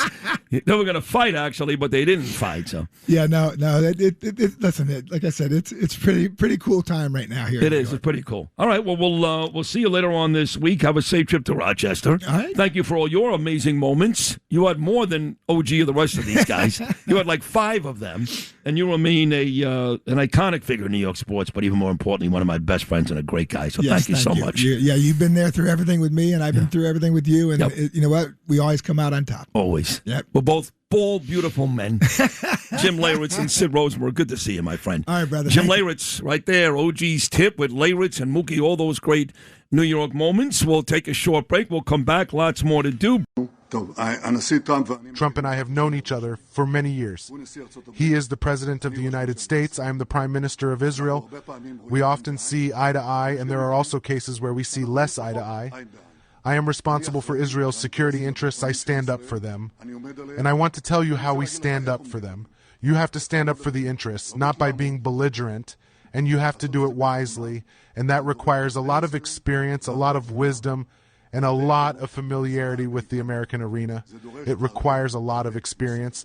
I think I do it in the best way possible, and when necessary, I stand firm for our security interests. We said we wanted to remove the existential danger, top among them the nuclear danger, and we did it. We said we wanted to remove the danger of missiles, and we did it. And we said we wanted to create the conditions that would allow the Iranian people, of their own free will, to remove this terror regime from themselves. I can tell you one thing. Iran is in a very difficult economic situation. We have damaged all possible infrastructure there. The damage is enormous, and there are cracks within the regime as well. Tell you when this regime will fall, I don't know if I could tell you that the Soviet regime would fall. And it did fall. I can't tell you. No, I didn't define it. Don't tell me what I defined, because I know exactly what I defined in the goals. And I said, to create the conditions that will help the Iranian people overthrow the regime. Nobody knows when this regime will fall. My assessment, we removed the threat. I understand that it's hard for you to accept the fact. It's hard for you to accept this in contrast to the things you keep pumping out, that there's a major failure here. What failure? Israel on October 7th and Israel today. How can you compare? Israel before was a rising lion when this regime was racing to get nuclear weapons and was going to produce thousands of ballistic missiles. And today, when this thing has been removed, both of these things have been achieved. And the main thing I can tell you is that there is an organized and systematic effort to minimize these achievements and show that Israel is coming out weak. Israel is coming out strong, that it has leadership that knows how to stand up for what needs to be stood for in a smart, firm, and wise way. Peter King, who followed my rant up this morning with his own text, said, the only foreign leaders Trump has criticized are Bibi and Zelensky, but never Erdogan, Putin, or Xi. And he loves Mamdani. And that's what I've been saying all morning long. I love Trump. Someone's going to get back to Trump and say, you should have heard Sid this morning. He was bashing you. No, I love him. I still think he's right there at the very top, and there's nobody in the world I'd rather see in that seat on Pennsylvania Avenue than him today. But, and this is the fourth time I'm going to say this, Pat Riley didn't win every game. Vince Lombardi didn't win every game. And until I learn more about the real details of this Iran deal, it's a loser. It's the Obama deal all over again. Maybe worse, because Iran may be getting even more money. Although Trump says they're not getting money. Iran says we are getting money. Qatar already sent them money. I mean, I don't know what the hell is going on here. But all this deal does is put everything back to where it was before the war started. There was no naval blockade. The Strait was open. So what did we really do? What did we do? Killed a bunch of people? Servicemen and women died? Spent a lot of money? To do what? They still have their uranium. We're nowhere closer to getting that. They still have it. Yes, 3 levels of the regime are dead. There's 10 more. Doesn't matter. They're still building missiles. They're still getting money from other adversaries around the world. You know, I don't know what the hell we accomplished. I really don't. And my fear is that we knew it. We saw it. We're stuck. We know that we can't win the midterms, and Vance, whoever it is, can't win in 2028. Can't do it unless gas and oil prices come down and everything starts looking better. And I think Trump just got to the point where he was like, all right, we can't do anything anyway at this point. Let's just end it. Get this peace deal signed. What good is a peace deal signed? What good is any Iranian signature at this point? We learned that from Obama and Kerry. Who cares what they sign? They never comply, ever. Oh, no, this time we're going to make sure. Will you stop it? Stop talking to me like I'm an idiot. Give me the real answers. What in God's name, what the F is really in this deal? How much money are they getting? When are they getting it? Stop talking to me like I'm stupid. I'm not. A lot of you are. I'm not. So there's no possible way any pro-Israel or pro-American person can look at this deal and go, we won. This is great. There's no way. I don't care how much of a Trump sycophant you are. I'm as big as it gets. I'm as big as it gets. But I call balls and strikes here. And I'm on my way to Israel on Thursday morning, and I'm going to be speaking at the same summit Bibi will be speaking. I'll be with Bibi on Sunday night. And I can tell you that that country, who loves and adored Trump, loved and adored him, they're pissed and they're scared, and they should be. Because this deal does nothing to secure Israel's safety. In fact, you can make the argument they're in trouble again. So I need Trump on this show, not Vance, Trump or Rubio, to explain to me what the hell I'm missing and why I should be really happy that this big circle jerk-off is taking place in Australia on Friday. Tell me what I'm missing. You know, you can love Trump and still be critical, you know. And clearly I'm missing something. But we'll talk to Mike Lawler. He was just on with Maria, and he is very pro-Israel and very pro-American and very smart. Great Congress member, our best. And maybe he's got something to offer. I don't know. We'll talk to Mike Lawler on Sid Friends in the morning. He's next. This episode is brought to you by Starbucks. That is fire. Whoa, that's good. This might be the drink of the summer. Okay, I like this one too. I'm rocking with it. Okay. Try it for yourself. Starbucks Refreshers Concentrates are coming home. Find them in the coffee aisle and make it yours. Suffering from dry, tired, irritated eyes? Don't let dry eyes win. Use Systane Pro. It hydrates, restores, and protects dry eyes for up to 12 hours. Systane Pro. Triple action dry eye relief. Sid and Friends in the morning on the Red Apple Podcast Network. Mr. Salt, my guy Mike Lawler. Michael, good morning. How are you? I'm good, Sid. How are you? I'm not so good, Mike. I'm not so good because I want somebody to explain to me who's not just sucking up to Trump. I'm tired of that. If you use the quote, he's playing chess, I will literally jump through the phone and break your nose, which I want to do to Brad Lander today anyway. I really want to punch Brad Lander across the face. But somebody needs to explain to me. He does have a punchable Oh, face, I just want to punch him right across the face, and I'll get in trouble for saying it, but I don't care. Let me say it again. I want to punch Brad Lander right across the face. Somebody explain to me, other than spending a lot of money, getting a lot of people killed everywhere, Israel, bases, Iran. What the hell have we accomplished? So give me a few minutes because it's a little bit complicated. No, it's not. No, it's not. But you're going to make it complicated. Let me explain. God damn it. Tell me then. Yes. All right. So everybody needs to take a deep breath and take a step back. Oh, God. Number one, what was the president's objective? The president's objective was to ensure that Iran does not get a nuclear weapon and that we obliterate their military capabilities. I never heard about. Hold on. I'm going to stop you each step of the way. The military capabilities came later. No one gave a rat's ass about the Iranian Navy when this thing started. No. When he made the decision to go in, it was precisely because they were mass producing ballistic missiles. Yeah, they still are at a very alarming rate. They still are, and they still have the uranium. So wait, they still have the uranium. What have we done to? Sid, if you're going to let me do it. No. You got it. They still. You're going to interrupt every 5 seconds. I'm going to have to do it. They still have the uranium. How have we stopped their nuclear program? They still have the uranium. How have we stopped it? Sid. Yeah. Here's the bottom line. Yeah.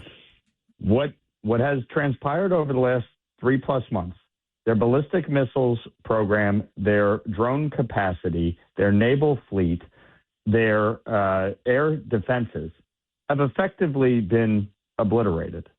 The leadership, the Ayatollah, the clerics, and the leadership of the IRGC, the top levels, are eliminated. They're gone. They're dead.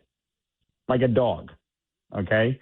When you look at what is left, what has happened over the last, 2+ months with the blockade it crippled their economy. They were losing $500 million a day. They couldn't move the oil. This is the oil trade with China is what has allowed the Iranian regime to pursue all of these things, finance terrorism, pursue their nuclear ambitions. Did you hear that Qatar? Did you hear that Qatar gave them? Did you hear that recently Qatar gave them $1 billion, which we knew about and didn't report? Yes, to protect their ships in the Strait of Hormuz, which again, this has been the challenge with Qatar from the very beginning. Qatar plays all sides and every the side. same Qatar that we sat with them yesterday. Right. I understand. That is something that I have been talking about for years, that Qatar needs to be effectively dealt with, and that is something that I think the administration needs to take a harder line on. At the same token, they have been helpful in some ways with respect to some of the negotiations that took place with respect to Hamas. But that's a sidetrack. The bottom line here, okay, unlike the Obama deal, unlike what the Biden administration tried to do, where they were easing sanctions, where they were allowing the illicit oil trade to take place to the tune of hundreds of billions of dollars, where Obama was handing them pallets of fucking cash, okay? We're not doing that, number one. Number two, they get nothing if they don't turn over the enriched uranium. They get nothing if they pursue a nuclear weapon. In fact, what they'll get is rising, escalating strikes. So if I were them, this is the first time in 47 years that they've actually made a somewhat wise decision, which is to say, okay, our economy is in shambles. Our military is effectively gone. Maybe now's a good time to give up the nukes. Yeah, why? Now, well, hold on a second. Hold on. They don't care. They don't care about the people who live there. The folks. Of course they don't. Right. So it's all about all of holding on to power. Oh, they want to hold on to power and they want money. So what's going to stop them from signing a stupid piece of paper in Switzerland on Friday, just like they did with Obama and Kerry, and operating the same exact way as they've done for 47 years? I got news for you. They're not scared of us. They're not scared. They're not. So that piece of paper, you can wipe your ass with it. What does it really mean? What does it really mean? Ask the Ayatollah if they're not scared. Okay, so what? We killed them. Great. They got 1,000 of those guys. What do you think? We killed all the bad guys are dead now? Now they're all dead? So Sid, what were you going to do? Continue this in perpetuity? Yes. Yes. Keep bombing the hell out of these people, blow everything up, and do what you said you were going to do. Here's the problem. And I've listened to some of my Democratic colleagues opine over the last 24, 48 hours. These are the same people that have voted repeatedly over the last 3 months to order an immediate withdrawal, and now they're complaining that they don't like the terms of the deal. First of all, they haven't seen the deal. Neither have you. Neither have I. It's weird, too. Okay. That's weird, too. Yeah. It will come out. It will come out. Okay. But the bottom line here is this. You have a regime that has been severely beat back, okay? Their military capacity has been severely diminished. What we wanted out of this ultimately is the nukes. The president will have, 60 or so days to negotiate to get the dust.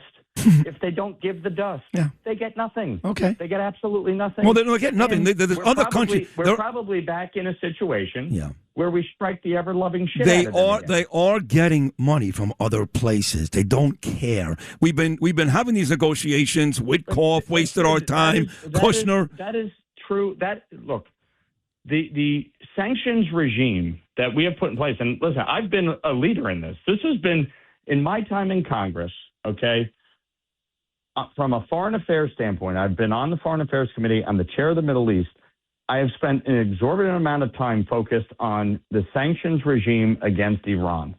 Okay? It was my bill, the SHIP Act, with Marco Rubio. We passed it last Congress to go after the illicit oil trade between China and Iran, precisely to go after their funding. The Biden administration would not enforce it. Janet Yellen came before Congress. I asked her, have you started to implement the SHIP Act? She goes, what? What true. act is that? That's true. I mean, it was embarrassing. Agreed. Trump came in, he started implementing the terms of the SHIP Act, put crippling sanctions on their illicit oil trade with China. The blockade was strategically brilliant because what it did was it cut off their ability to move their oil, and they don't have the storage capacity. This is why the Iranian regime is actually negotiating. This is what people don't seem to grasp. The reason they're negotiating is not because we bombed the crap out of them, not because we killed the Ayatollah. It's because we literally crippled their economy by putting this blockade of their blockade, and they could not move the oil. They've been That's why negotiating. they're They've finally been negotiating. negotiating. They've been negotiating for a long time. Kushner, Witkoff, the president. Never in good faith. Never in good faith. Oh, so wait. So you believe they're negotiating in good faith? Maybe I'm just stupid. I don't know. Maybe I'm just stupid. No, what I'm saying to you is this is the first time that they have finally looked at They've done the nothing. situation. They've done nothing. No, wait a minute. This is the first time they've looked at the situation and said, okay, this ain't working. Right. And they recognize for the first time that they actually have to make a deal. Now, what does that ultimately mean? If they don't give the dust, if they hold on to the nuclear material, which they will, if they continue to pursue, well, maybe they will. They 100% maybe will. They will. They 100% if will. They do. Yeah. They get nothing. Well, then, but how is this a win? If they still have the dust, right, and this is all based on the nuclear program and the dust, they still have it. The bottom line is they're there's two ways to get the dust. You either send troops in to get the dust, or you negotiate the removal of the dust. Those are the two options. Well, send them in. Send them in and take the goddamn dust. Negotiating doesn't work with these animals. When half of Congress is voting for an immediate withdrawal, by like a bunch of stupid people undermining the negotiations, giving the Iranian regime cover, well, makes it very difficult to do that. No, but these are two different things we're arguing here. I'm with you. I know you're on the right side and half of Congress isn't. But as much as I love Trump, I'm not going to sit here and tell you moving the naval blockade, we just put it back. There was no naval blockade before we started the war, okay? The Strait of Hormuz was open before we started the war.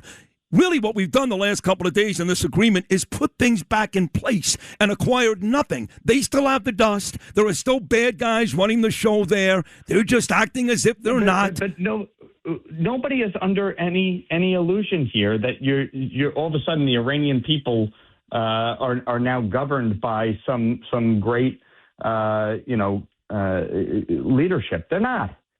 But that's ultimately a decision for the Iranian people to make. If they have the capacity and the drive and the willingness to overthrow this regime. Oh, stop it. Please stop it.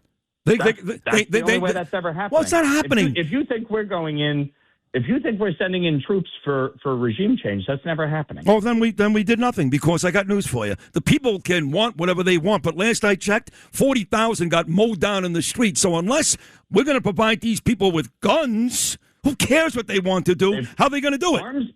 Providing them with arms is a different conversation. I'm talking about sending troops in, which we're not doing. Okay, then how about providing these people with arms? I would have no problem with that in the long term, but that is a separate conversation. The issue to me was always about the nuclear material. Right. That is where, and unless you are willing to send in troops, the only way you're getting there is through negotiation. Yeah, I'll send in troops. I don't believe them negotiating anymore. And they still have it. So you can't tell me you're right. They still have the dust. Another issue with this. But not one penny, okay, is going to be released through sanctions relief by the United States. I don't know if that's true. I don't even know if that's true. Says who? How so? Because it wouldn't shock me if I found out later that we did give them a couple of bucks to try to coax them to make that deal. I don't know. It wouldn't shock me. I mean, we haven't seen the deal. The United States is not giving them one penny ever. Well, depends on who you listen to when it comes to that. And I hope you're right. I think Trump knows better. Here's the other thing I have an issue with, by the way, Lawler. Explain this one to me. Mamdani's still a nice guy. I heard President Trump this morning at the G7 talk about how nice and smart and easy the Iranians are to deal with. But again this morning, and it's now 4 consecutive days, he found a way to humiliate Bibi. Now, you're going to tell me that's all part of him playing chess?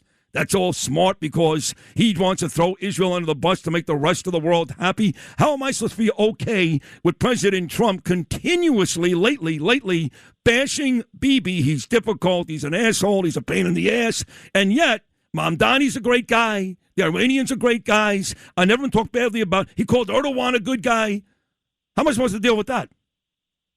I've been very straightforward in my view that the despots and dictators of the world should never get any cover, from Putin to Erdogan to Xi to the Ayatollah.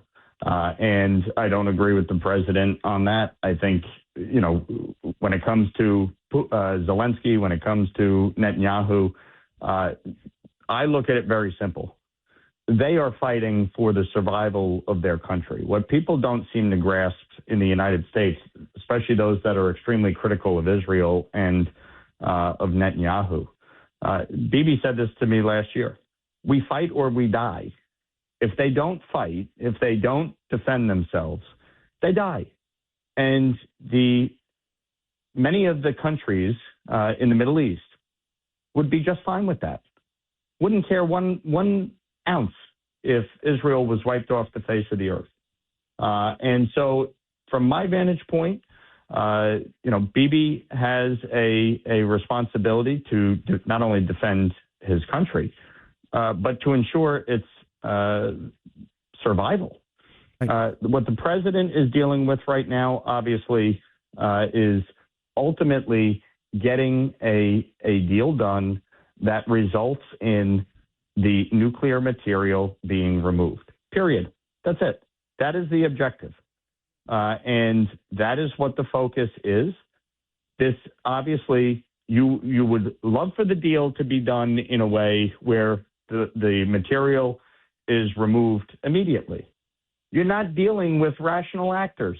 No kidding. You're dealing with You're dealing with a regime that is hell-bent on death to America. Right, and you're the one who just said negotiating in good faith. I didn't say that. No, what I said to you is they've never negotiated in good faith. Yeah. For the first time, they are actually sitting at the table dealing.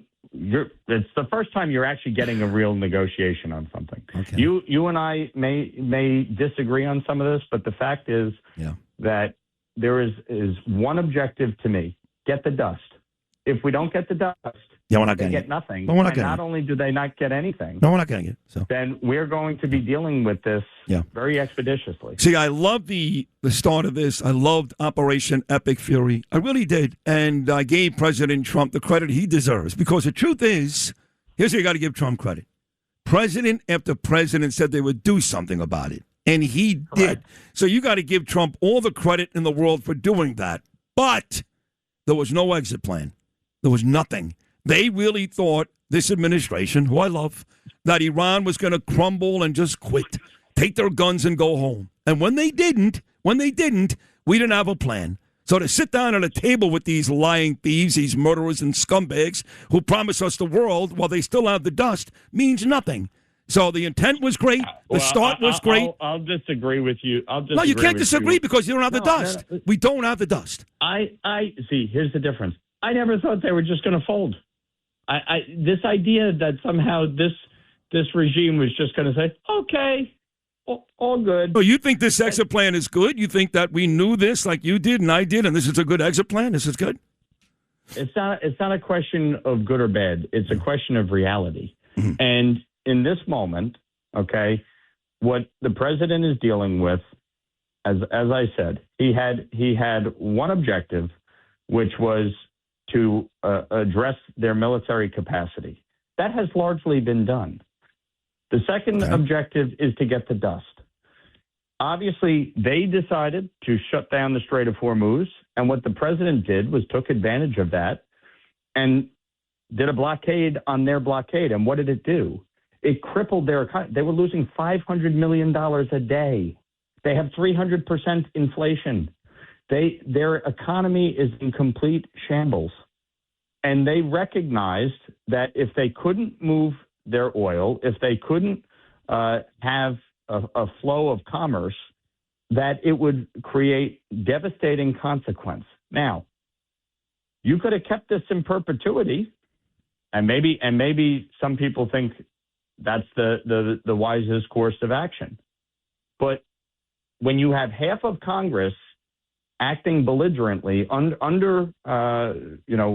undermining these negotiations, undermining these issues, it creates a challenge domestically. Yeah. And obviously, you look at oil prices. That, of course, is a concern. We don't want oil prices to be high in this country. We want core inflation to be low. We don't want the American people suffering. But there's a balance of all of these issues and working towards a resolution. The end result, to me, if you get the dust, it is a success. Okay. That is agree. how I am going to measure this. I agree. If you get the dust, Yeah. it is a success. I agree. If you don't get the dust, right. If they don't give the dust, not only do they get nothing, but you will have to take military action again. And that to me is all things are on the table, but you get the dust through negotiation if you are not sending troops in. Right. And the reality is we're not sending troops in. Which we should have done. But either way, I love you. This was a great conversation. I mean, if you're going to send troops in there to blow up a whole bunch of stuff, go in there and get the most important thing that you want. That's the bottom line. That's what we should have done. I don't want to keep this thing going for years and years and years and years. And I'm not just sitting blowing up bridges and oil fields. Go in there and get the damn dust. That's what we should have done because you're not going to give it to us. I get it, but I will say this.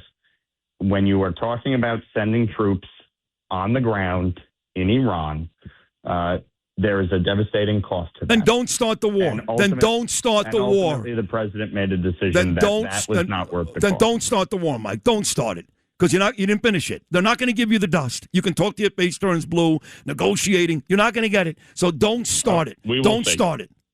We will see. Are you mad at me? No, I'm not mad at you. That was a pretty good conversation. No, it was a good conversation. I'm telling you, I'm going to Israel Thursday morning, and I'm going to speak with Bibi at the International Policy Summit for JNS. Those people, 99% love Trump. Under 50 now. They're furious. They're furious. They don't see anything changing. And now they're in bigger trouble, especially if Iran gets some money, which I know you said won't happen unless... I think one of the things that's going to come out of this is you are going to see greater normalization between Arab states and Israel. I have met repeatedly with the different ambassadors throughout this conflict. They have been united in wanting to stop a nuclear Iran. They have been united in supporting the decisions made by the United States, and they've been united in defending not just their own territory, but in defending Israel. And so I do think there is a greater hope coming out of this for normalization, greater economic and military cooperation throughout the region. I do believe fundamentally when you look at the end result here, Iran is severely decimated in terms of its military capabilities. And I think ultimately the outstanding issue is getting the dust. And if the president gets the dust, all of these naysayers, all of the people that have been critical will have to eat crow. Oh, 100%. No, he gets the dust. And forget about the Knicks. You make a ticker tape parade for President Trump here in New York, and I'll be right there at the very first float. I just don't see it. But I love you. This was a great conversation. Amazing. And you're the best. Great congressman. Great guy. And I just hope you're right. That's all, Mike. I love you. Thank you. I'll talk to you soon. See you, Mikey. Mike Lawler right there, the king of Rockland County, Mr. Salt, or now we should call him Mr. Dust. I don't know.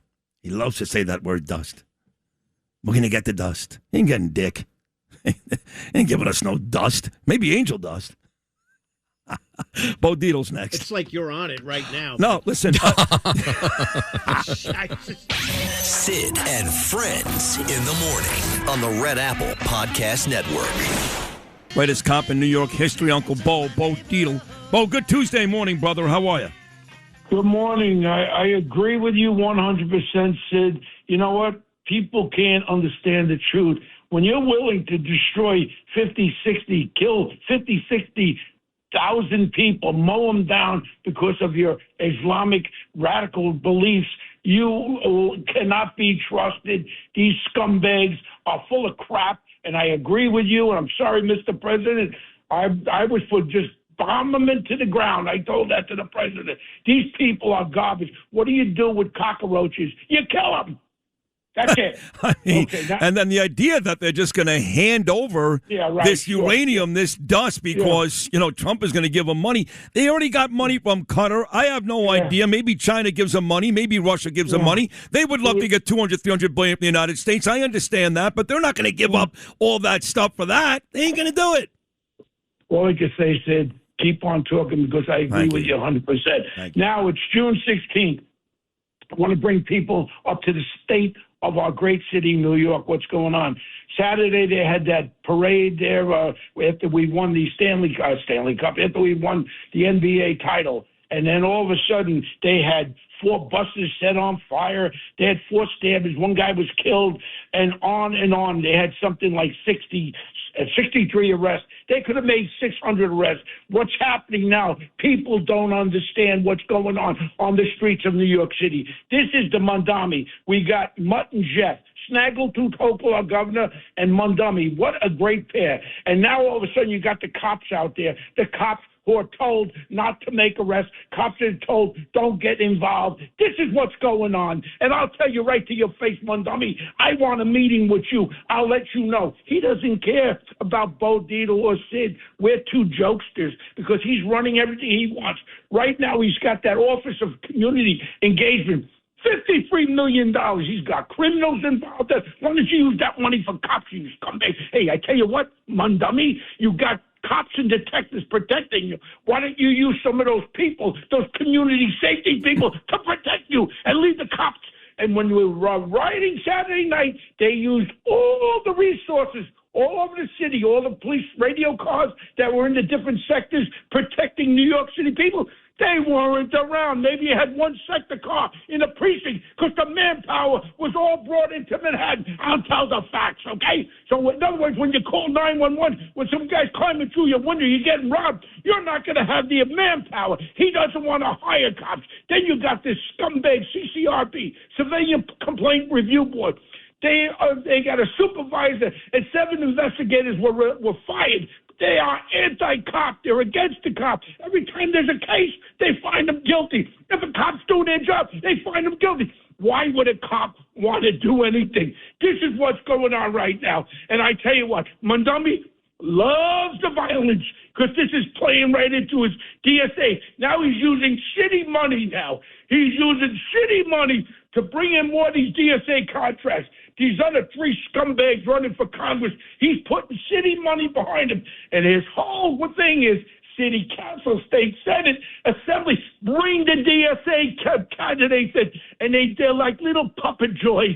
They do what Mondami wants. There's not 1 ounce of intelligence. You talk about running a city like this. Here's a little bit. We're running out of cash in New York City. A smug face. Listen to this one. All right. Right now, the New York City Comptroller reported on May 29th, the city had $9.5 billion in cash, $3 billion less than the same time last year. Mondami still has his transgender affirming cares, free rent. Why don't you hire cops, you little scumbag? That's what you need. We need public safety. And his violent interrupters, half of them are criminals. One guy was charged with 2 murders. We're paying them instead of cops. And now, all of a sudden, he's building something now. People, go look at Europe. Go look what's happening now. They have to let rapists, robbers out of jail. They have no room. France, Italy, Spain, England, Ireland, they're taking over. That's what Mondami wants to happen starting in New York. People, we must rebel. Yeah, you like rebellion, Mondami? Why don't you get rid of your police detail? And once you have a face-to-face, I'll meet you in Bryant Park and debate me. Right face-to-face. Mano a mano, with your big smile like I did in front of the Oval Office of the White House. You're a piece of garbage. You're destroying my city. And you know what? All of a sudden, we're spending $100 million on this crisis management system. And DSA, DIA, how about getting down to the reality of facts of this city? We're going into the tubes. And you know what? They're going to have this parade on Thursday. I'm not going to be around, but I tell you what, you know what? All the little scumbags that get away with busting things up. You know how many radio cars were destroyed? They don't tell you all that. The buses that were transporting people from the soccer matches were burnt. This is New York. This sounds like we were just, you know what this is like? This is like the eve of destruction. If they videotaped to America what went on Saturday night in New York, and you know what the cops are told? Don't make arrests. I'm saying it. Don't make arrests. Just move them. Move them. Nothing. The guy smacks you in the face. You're a cop. Spits at you. Curses at you. Does everything. Don't arrest them. That's not good. And they tell you what, if you arrest them, you know what happens? I'm making a civilian complaint review against you. And then the cop has to be fined or even fired. This is what's going on. And you know what? Here, you're doing good, Mondavi. Kamar Samuels, your new Department of Investigation of Education. He's involved with a $180,000 scandal already. They're robbing already. God knows what's robbing. And then now all of a sudden you got Hochul, Snaggle, Poot, Hochul. She passed a budget for $268 billion. Now it's actually $277. Just keep humping it on. And where do you think the money's going? Why don't you take some of those billions, Snaggletooth, give it to the city for new cops? Because you're stupid. You don't know what the hell you're doing. You and your little Mutton Jeff partner there, Mondavi. Perfect. Bo Dietl again on fire. And everything he said was right. Everything he said was right. Saturday night, thank you, Bo, because New Yorkers didn't really see how bad it was. There was much more damage that the police had to endure than was in the press. Excellent job, Bo. And there was more violence, and it was just terrible. Saturday night was terrible. And they made it like, well, there's, and even I said this on Twitter, thousands and thousands and thousands of New Yorkers celebrated peacefully. There was only a couple of rotten apples. You know, Thursday, there are 3.5 million people. A small, very small percentage of that can be unruly, and that'll still be a huge blight for the day and the city. And to Bo's point, I've been saying this all along, the city is now taking on the personality of the mayor. And the mayor is all about chaos and anarchy, anti-police, anti-authority. Kids will be kids, whether it's a snowball fight, setting a bus on fire. They're going to have movie nights again in Bryant Park. How do you think that's going to go? How do you think it's going to go? They're doing that? Yeah, they're bringing it back. Movie nights in Bryant Park. He loves that. He wants people in the streets because it does seem like this big kumbaya. It does. Look at all us New Yorkers. We're in the streets. We're together. We're happy. And then when the police try to do their jobs, they're told, don't you dare. Don't you dare. So I think Bo is pointing out what I've been saying, too, for a long time, which is that the city is a mess because it's taken on the persona of the mayor, which is you rebel. Forget about authority, whether it's politicians or the cops, your teachers. No, nobody, you should never allow, except for Allah, never allow anybody to tell you what to do. That's how this Putz feels.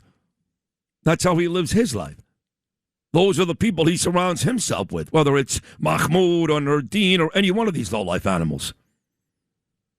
So the city's going to take on the same personality. Same booty. Now, look, in all fairness to Mamdani, this started with de Blasio, and it did not improve until year four of Eric Adams. And it only improved under Eric because Trump and Holman and Jessica, everybody started taking a much bigger role. Under the leadership of Eric, this city for 3 years was a mess. I know he's a god now, I know. So my dear friend Todd Shapiro, I love Todd. He's a great guy, he really is. And he's so sweet to me. Great guy. But I see Todd sitting at a Knicks game with Eric Adams, and I want to pull my hair out, and I'm bald. Sitting there like he did something special for this city. I mean, he was a huge... You see, Mamdani is not a disappointment because you knew he'd be terrible, and he's worse. Bill de Blasio, same thing. Eric was a huge disappointment because many of us, including me, who befriended the mayor, and was hoping for things to get better, and they didn't for 3+ years. Eric was a huge disappointment. Huge. Even Hank Scheinkoff, who defended the mayor for years, agreed with that. So that's where we are. This city is Mamdani's city. And how that's good, I don't know. So I know that for the most part, today's been kind of depressing because I don't like the Iran deal. I don't like the way the city is being run. There's a lot of stuff I don't like. A lot of stuff. But there's some stuff I still like. Dershowitz is coming on. I still like him. Steve Somers is coming on. I still like him. So we'll have some fun, too. So keep it right here. This is the Tuesday edition of Sid and Friends in the Morning. It's 1938. The 2-week pay period is invented. But then the world got faster. Faster travel, faster delivery, faster everything. Except our pay. Until now, with daily pay, everyone can access money they've earned when they need it. Yes, this is the future of pay. Daily pay. Work with the leader in on-demand pay at dailypay.com. Transfer fee may apply. Need a laptop that's built to perform and designed to last all day? Select Windows 11 PCs starting at $499.99 are now at Best Buy. Learn more at bestbuy.com. Best Buy. Imagine that. Sid and Friends in the Morning on the Red Apple Podcast Network. You know, the fan is still the industry standard, but it's not what it used to be. It's just not. You know, there's no Mike and the Mad Dog. There's no Sid. There's no Imus. There's none of that, you know. And I love Craig Carton. I think he's great. And I like a lot of the guys there, actually. I like Chris Mack. I like Evan and Tiki. Boomer's fine. Gio's a bit of a blowhard, but it is what it is. It just doesn't compare in terms of talent. And Somers is long gone. I think he was a guest a couple of days ago. But he's a legitimate legend. And they all come here. Christopher Mad Dog Russo comes on this show. Francesa, very rarely. But we get Dog. We get Beningo weekly. We get Carton weekly. We get Steve Somers. Had Salicata a couple of days ago. We've had Malusis in the past. So if you were a WFAN fan when it was at its height, at its very, very best, when I was there doing the midday shows with Jody Mack and Joe Beningo, then you got to love this show because we get the real legends here. And Somers is one of those. We'll have Dersh come on as well. So it looks like none of us are going to be at the parade on Thursday. All big Knick fans here, big. But Lou has to work. Justin has to work. I'll be heading to the airport to go to Israel. And Noam, I guess you'll still be on the air too, right? I guess technically I could go, but the parade starts at 10 o'clock. So yeah. By the time I get down there, you know. Right, you'll do your last news update about, 9:20, 9:25. Right. You could make it. I could. Is Flippin going? Is somebody from our news department going to be there? Don't know. I'll have to ask. Well, don't we have to? You would think so. I know with the Giants. What do you mean? I think, What do you mean? I would think so, yeah. We do news at this station. We do. It's New York. But I'm not, I'm not in charge. Well, who's in charge? Lee Harris. Well, Lee's not a moron. No, I'm sure he's going to send somebody. I just don't know. Who's he going to send? I don't know. Well, who do we have here? Well, I think that James would be appropriate. He's the best one. He's an actual sports fan. Right. He loves New York sports. I think he'd rather be at the fan. He's the guy. Yeah, what they usually do is have a press float. What's that now? They have I've done this before, so I've been in a couple of parades. They have a press float where all the press is on that same float, cameras, kinds of work. So that you get on that, and then you can jump off and get some fans. Well, we need to have Jimmy players. Flippin on the press float, right? Yeah. Like are some of the big names on that float? Like it's only like press. My man Otis Livingston. No. I love him. Oh yes, those people. My man Otis. Yeah, yeah. He's on the float. I don't know if he'll be on the float. What about but Ryan people like Fields from Channel 7? Sure. I'm surprised I even know those. Well, Otis is a legitimate New York legend. Bruce Beck. Oh, I love Bruce. Right, he's still I love Bruce. Bruce is my favorite. Oh. My son went to his day camp 2 years ago. You know that? At Iona University. And Gabriel did a whole week of Bruce Beck's camp. They had Mike Breen stop by. Tina Savasio stop by. It's a great camp. If you're young and you want to be a sports person in any capacity, I recommend you go to Bruce Beck's summer camp. And it's only like $2 million, so. Nice. Yeah. I think Warner Wolf might be on there on the float. Warner Wolf? Maybe a Len Berman. Warner Wolf died years ago. No, he's still around. No, he's not. He is. He's on a pickleball court somewhere. Stop it. Is he really? Yeah. Sure. Yeah, but if he is alive, and that's debatable, he's in Florida. I can tell you that he's very much alive. How do you know? Because I've talked to him, not recently. Tell him I love him. Yeah. Sure. He's on tour with Kenny Loggins. Right? Shut up. I'll never live that Kenny Loggins thing down. He's got the whole, pickleball thing. Didn't Warner Wolf get arrested a couple of years ago He for did. vandalizing some sign at some condominium complex? He did. He lived in a community called Plantation. Yeah, I know and he didn't like Plantation. the name of it, and he tried to beg the, it was a gated community to take the sign down. Yeah. And they said no, and so in the middle of the night, he went and took the sign down himself. He's great. Yeah.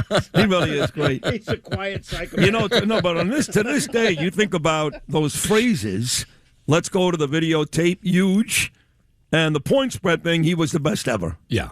If you had the Giants in 40 today, you lost. I mean, the guy was great. I'm glad he's okay. Yeah. Well, he's not going to be here, so. But we should be there. Tell Lee Harris, and we don't have anybody else that can really do that. John Terra can do it, but he's got a British accent. No. Nobody's going to buy that. No. You could send Lionel down there, maybe. Lionel? Oh, he might be available. Yeah. No. No one thinks of Lionel as a Knick fan. You stop it. Okay, I was kind of not serious. Oh, okay. But that's okay. Right now, I'm looking at a lot of people here. And of course not Lionel. I haven't seen. Is Liz Rodabelli still here? She is for a couple more days, yeah. For a couple more days? Mm-hmm. Oh. I don't even know what that means. I don't know how to describe what's going on. Well, it sounds to me like I probably shouldn't have even said that. Well, you can't figure that out. I haven't seen her. I don't know. Yeah, but she works nights. That's why I haven't seen her. Right. But only for a couple more nights. Mm-hmm. Huh? What the hell is going on in this place? Okay. No, it's nothing bad. She's just, moving on somewhere else. Is that right? Yeah. Mm-hmm. What about Lisa Glassberg? She's not here. I don't, yeah. Don't talk to somebody else about that. I'm not going to reveal all that I know here on the radio. I think Noam's going to start creeping away right now. So. What about Frankie Diaz? Yeah. Frankie Diaz, I can tell you for sure, is no longer here, yeah. Who was the guy? Jerry Barmash. He's no longer here, no. Yeah. Wow. These were some of the all-time greats, so. You remember them all, don't you? I worked with all those yes, people, you did. yeah. And you've outlived all of them. Yeah, they haven't put out my flame yet. It's just a matter of time now. And here comes Luke Lograno down the hallway. Here we go. Luke Lograno, one of the greats. Now, very successful at ESPN. Genuinely was. He's a good kid, yeah. I've got to take a break. Dershowitz is coming up, and the legend Steve Somers over an hour to go. This great Tuesday edition of Sid and Friends in the morning. Sid and Friends in the morning on the Red Apple Podcast Network. Alan Dershowitz is the greatest living attorney, and maybe the greatest attorney living or not living of all time. And I love the guy, and he is joining us on this Tuesday morning. Before I get to all the stuff that's bothering me today, and there's a lot, Alan. Usually I'm a pretty jovial guy, as you know. You love coming on this show, but I'm pissed off about a bunch of stuff today. But you at one point, Dershowitz, for people that don't know, you were a damn good basketball player. I got to think you've been a Knick fan your whole life, yes? Knick fan my whole life. I actually played in Madison Square Garden at a preliminary game before Knicks Syracuse Nationals and shared a locker with Dolph Shays and guarded what's his name? The famous Lauren. Ralph Lauren? Ralph Lauren. His name was Ralphie Lipschitz at the time. He played for Uptown Talmudical Academy.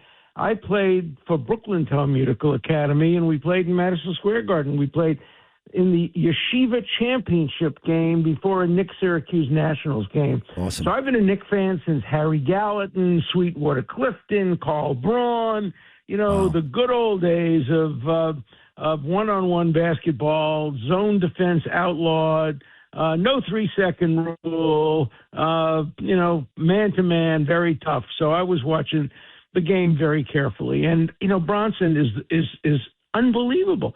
I also, as I was in Boston, I went to a lot of Celtics games and got to know Larry Bird. Bronson is the closest thing I've seen to Larry Bird with his move, his strengths, his unbelievable talent to get to that basket no matter who's blocking them. It was a great series, even though too short. Yep, it was short, and it was great. And now Thursday there's going to be a parade here in this city. And you know, Alan, we saw, and I know thousands and thousands and thousands celebrated peacefully. I kind of sound like Trump on January 6th. But a few rotten apples can certainly ruin it. And we looked like L.A. We looked like Detroit. It was terrible. And I will also tell you that the media hid a lot of stuff, that it was worse than they even said. Police cars, more damages, more cops got hit than they reported, more fires. It was bad. And, you know, the idea of putting 3.5 million people in Lower Manhattan on Thursday, yes, during the parade, it'll be that little perimeter. There'll be plenty of cops there. But once that thing disperses later in the day, I don't want to be in Manhattan. I mean, we have proven the last couple of weeks that we really can't behave. It was terrible. No? Well, and I think it's going to get worse. I think, to move to the next subject, I think that the kind of terrorist plots we saw yesterday, the day before, against President Trump, against his birthday, I think we're going to see more of those as Iran gets more and more money under this deal to give to its terrorist surrogates. I just don't get why Iran is getting more money to do to America, to Israel, to Europe, what has already done so much of. What is it going to use its money for? To feed its people? No. It's going to use its money to arm Hezbollah. It's going to use its money to create new cells in the United States, new terrorism in Lebanon. I just think we're going to see more terrorism as the result of it, depending on what the deal really is. We don't know the deal. All we know is there is a memorandum of understanding.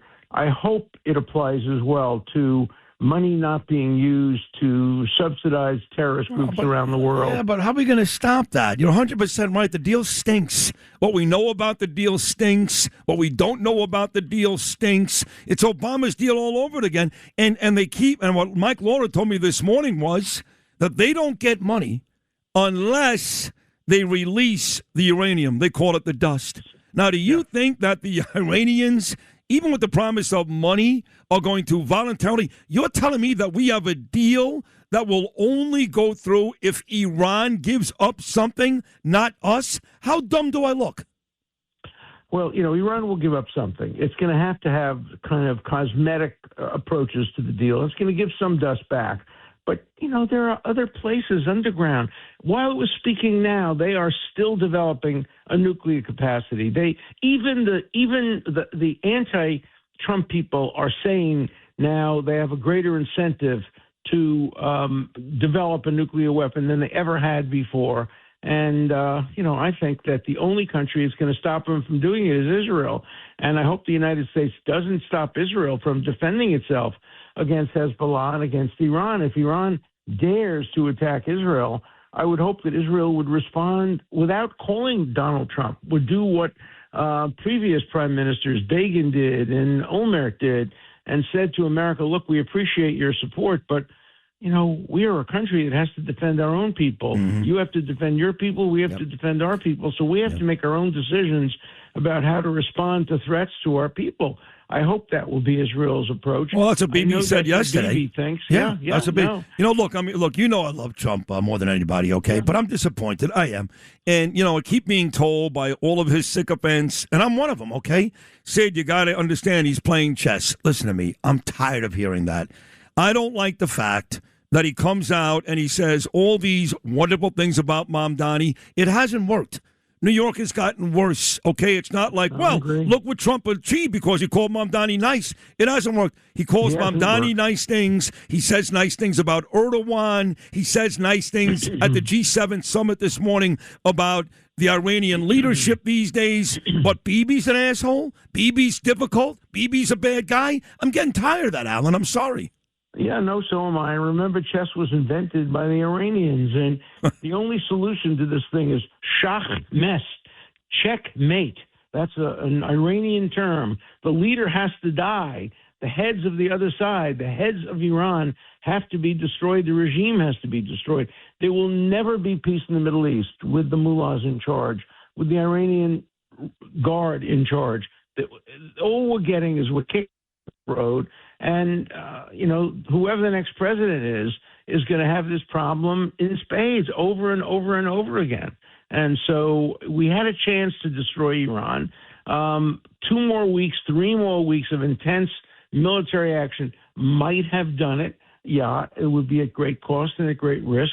But so is this deal at great cost and at great risk. Giving billions of dollars to a regime that we know never spends a nickel on its own people, only spends money on exporting terrorism, is not a good deal. So I'm hoping that when we see the memorandum of understanding, it'll be better. When we have the 60 days of negotiation, it'll be better. And I'm hoping that people like you and me putting a little bit of counter pressure on a president who we support may make him get tougher. And during the negotiating period, make sure that this money doesn't go to be able to be spent on Hezbollah and terrorists like the kind that attacked the White House the other day, wanted to attack the White House the other day. That's our future. Well, he may get mad, too. I mean, he may end up getting mad at me and you. And Mark Levin. Mark Levin has also said a couple of things on his show, which is he certainly has. And he loves Trump. And they love each other, Trump and Levin, just like Trump loves me and loves you. So, listen, I'm going to Israel Thursday morning, okay? I'm leaving. Good. Say Thank you. Shalom. Go in Thank peace. you. I am. I have the opportunity again to speak at this amazing JNS International Policy Summit. Bibi and Huckabee speak Sunday night. They open the program. It's a 3-day program every year. And I'm in the last block. Me and Mark Levin, we close out this amazing thing. Send them all my best. I will. I wish I could go. Yeah. It's at the beautiful Waldorf Astoria in Jerusalem. So I'm on the way, and I am talking to Israelis every day. They love me there, okay? And not that long ago, President Trump, his approval rating in Israel, much higher than Bibi, was like 99%. And I am telling you, talking to multiple, not one, not two, more like 10 or 20 Israelis every day, they are furious. They really believe that President Trump is playing a game with them. Again, constantly berating Bibi and allowing Iran somewhere down the road to get millions, even though we're lying, too, because I know for a fact there are Arab nations that have already paid Iran. They've already paid them to help with their ships and all that. We knew about it. We didn't stop it. So the Israelis, I'm telling you, Alan, are really pissed off. Well, I understand that. I have one hope. I heard a report that one of the biggest critics of the deal is Mark Rubio inside the White House, that he is not happy with the deal. And Mark Rubio is the smartest guy in the cabinet. And as far as I'm concerned, just absolutely brilliant and my nominee for the next president. Me too. But I hope Mark Rubio would have influence on the president over the next 60 days to make sure whatever ultimate deal is distinguished from the memorandum of understanding emerges is a much, much, much tougher deal. Because this deal, Barack Obama, who did the worst deal possible, yesterday said this deal is worse. Now, I don't believe anything Obama says, but, if he says this deal is even worse, you got to at least look at it and see. I haven't seen the deal. You haven't seen the deal. Obama hasn't seen the deal. Let's keep an open mind because, we know that the Democrats are much worse. And let's hope that Rubio and others and you and Mark and others can influence the president in the direction of being tougher and understanding that the Iranians are the Nazis of today. They are the Hitlers, the Goebbels, and the Goerings of today. If they had the opportunity to murder 6 million Jews, they would. If they had the opportunity to destroy America, they would. We didn't negotiate with Great Britain. Hitler wanted to negotiate with Churchill. Churchill said, you don't negotiate with people like Hitler. You destroy them. And that's what Trump ought to be doing. He ought to be Churchillian. He ought to be following Churchill. And Churchill was outnumbered and outgunned. The United States is not outnumbered and outgunned. We have the opportunity to do this a la Churchill instead of doing it a la Chamberlain, which is what we're doing. 100%. So in the past, I disagreed with people, but I didn't, Alan, necessarily want to physically harm them. But I tweeted this morning, and I've said it on the air 10 times today. I'm going to say it to you again, at the risk of getting into a lot of trouble. I just don't care. Every time I see Brad Lander, I want to punch him across the face. Is that bad? Look, I'll defend you if you do. And he's one of the most despicable human beings. Look, the problem we have in America are the Brad Landers of the world, the Jews who hate themselves because they're Jewish. We had that before. Thousands of Jews voted for Nazi Germany, voted for Hitler, and then ended up in the camps. Brad Lander is a self-hating bigot, and he's not the only one. Look at what's going on in New York. We have at least 2 congressional districts, one where you have Jews running against each other, and each one trying to persuade the voters that they're more anti-Israel than the other. Used to be the opposite. You have that in the Goldman race. You have that in the Kennedy Schlossberg race. You have that in the Bronx. We're going to get 3 members of Congress from New York City who are anti-Israel unless things change, and they'll be Jewish, some of them. And so it's the self-hating, anti-Israel, anti-Jewish Jews that are giving cover to the non-Jewish haters, and that's been a real problem. And Lander is absolutely the worst. And anybody who votes for Lander, whether you're Jewish or not Jewish, you're not voting for America. You're not voting for peace. You're not voting for justice. You're voting for bigotry. You're voting for a modern version of the Ku Klux Klan directed against Israel and against Judaism and against Jews. So, if you punch Lander, I'm not in favor of punching, but if you do it, call me. I'll be your lawyer pro bono.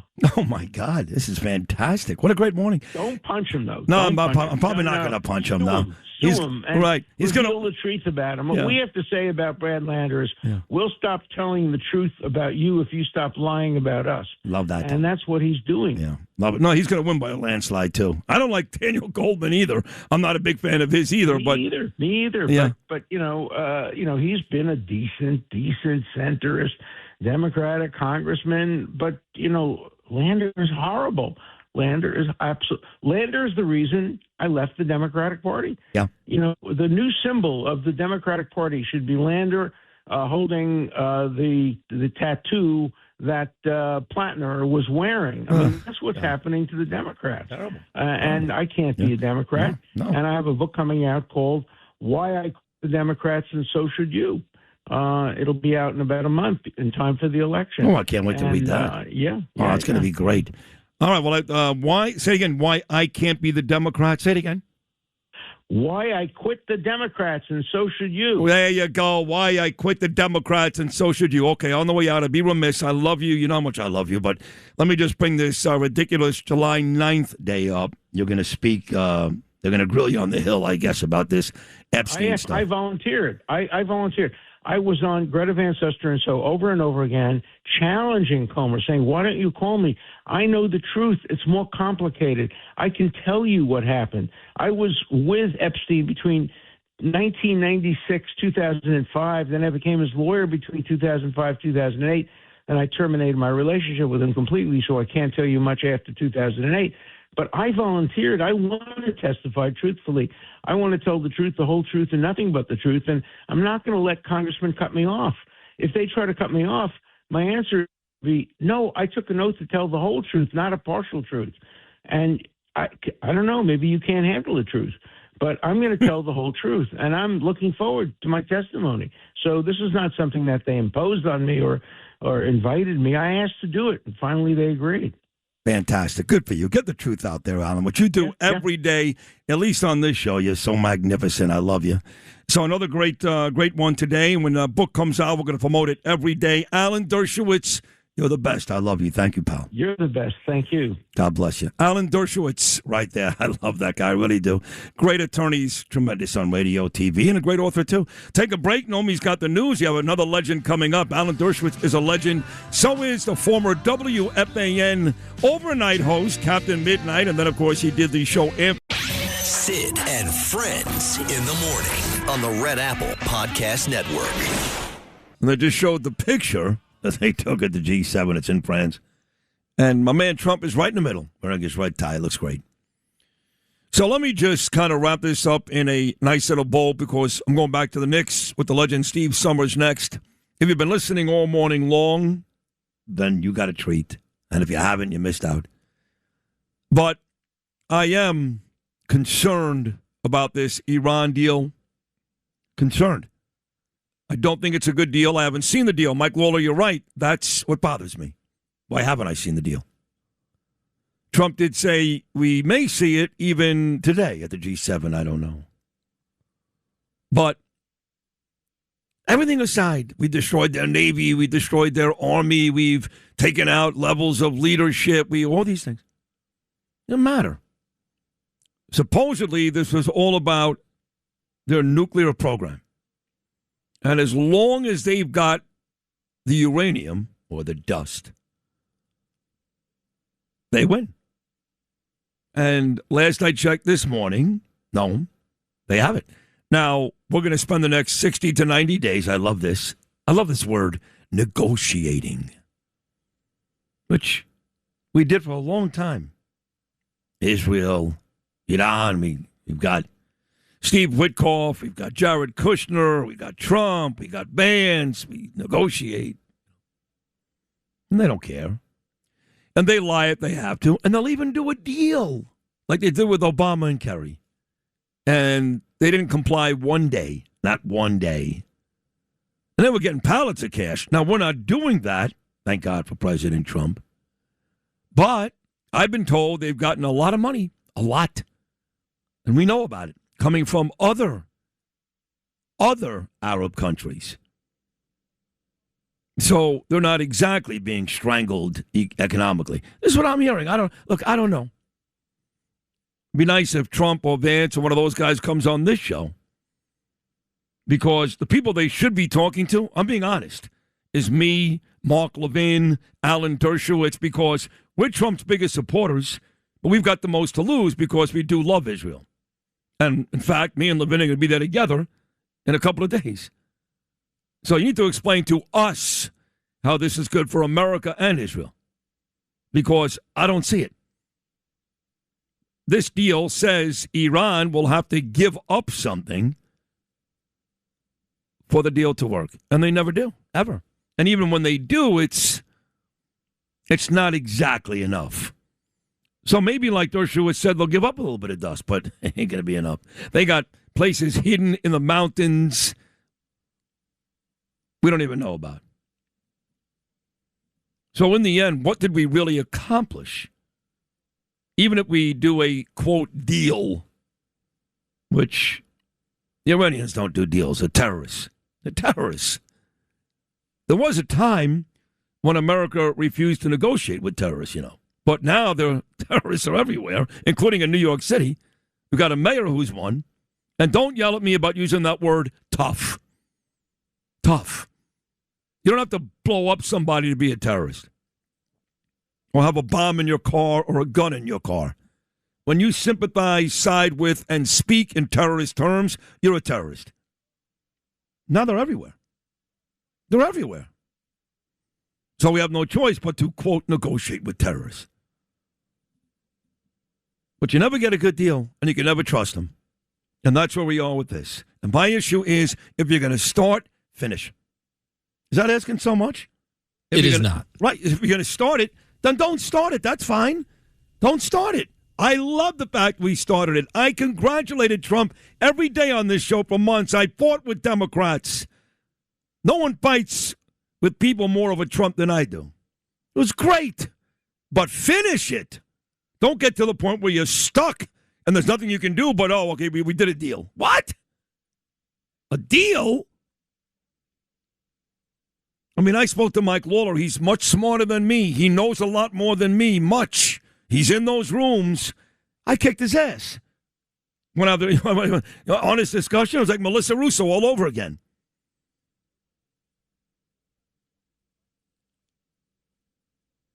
Need to be honest about what the hell's going on here. Or just don't do it. Frank Morano's all happy we stopped. Why, Frank? I understand you didn't like the fact we started it, but if you're going to start it, finish it. You don't just back out. Spend the next 60 days, here's that word that you love, negotiating. Good luck with that. Steve Somers, legend, WFAN, overnight, schmoozer, all that stuff. We go back to the Knicks with the great Steve Somers. He's next. Sid and Friends in the morning. on the Red Apple Podcast Network. Or you press up and immediately take a foul in the backcourt. Clutch one there. You don't even have to foul now. 4-point lead. Here comes Fox. 5 seconds remaining. Fox to Wemby. Wemby tries a three, puts it up, off the mark. Anunoby the rebound. It's over. It's over. Knicks fans, this is not a dream. Your long, long wait has ended. Go ahead and cry. After 53 years, the Knicks are finally NBA champions once again. The schmoozer himself, the legend, great WFAN voice, and a terrific guy, my friend, Steve Somers. Honor. Yes, an honor to be on with you once again, Sid, and thank you for having me. Oh, come on. The honor is ours. We love you. You're a legend. And I got to tell you, my friend Beningo, our friend, was on a couple of days ago. He's now on this show once a week. Beningo, Carton, they're all on once a week. And he said last year on this show, he said, Sid, my greatest fear is that I'm going to die. And none of my teams, he roots for the Mets, the Knicks, the Rangers, and the Jets. They're never going to win another championship. Now Beningo got it. Steve, you ought to feel the same way, no? Oh, yeah. But one thing, though, Sid, I'm not afraid of dying. I'm afraid of living and all of the things that can happen. I'll tell you this. I thought you're talking about a run in the postseason. You're talking magic. You're talking miracles. You're talking iconic, you're talking historical, and all of those boxes you have to check for the Knickerbockers. And I thought they really won. I began to really seriously think they're going to win it after Game 4. They were down by 27 at half. They were down by 29 in the third. They were down by 20 with 9:33 to play. And then they got the most iconic Knickerbocker moment. And I'm trying to figure out, and maybe you can help me with this, what other moments were similar to what OG Anunoby did with that tip-in. And I can think of David Tyree with the helmet. I can think of Jeter with that flip to Posada to nail Giambi at home plate. You could talk about Willis Reed. You can talk about Joe Namath. You can bring up Bill Buckner, Bobby Thompson, the shot heard around the world in 1951. I mean, there have been some iconic, historical, magical New York sports moments. And OG's tip-in, with 1.2 seconds to go, absolutely, I was speechless. Yeah. I do a podcast now. I was absolutely speechless. Yeah. It just takes your breath away what they were doing, turning upside down, gravity. No, I mean, think everything down turned up. I think you nailed all the big moments. I mean, you could add Stephon Matteau's goal against the Devils, the great Howie Rose call. That's absolutely. You can throw that. Leyritz wants his home run against the Braves in there. But at any rate, I think you named all of them, and it was because it was the Knicks, and it's been 53 years. I learned this today. You would know this, actually, Steve. Yeah. As we get set for the parade on Thursday, now we know this is the third Knickerbocker championship, but the first two in 1960, 70, and 73, John Lindsay was in charge here.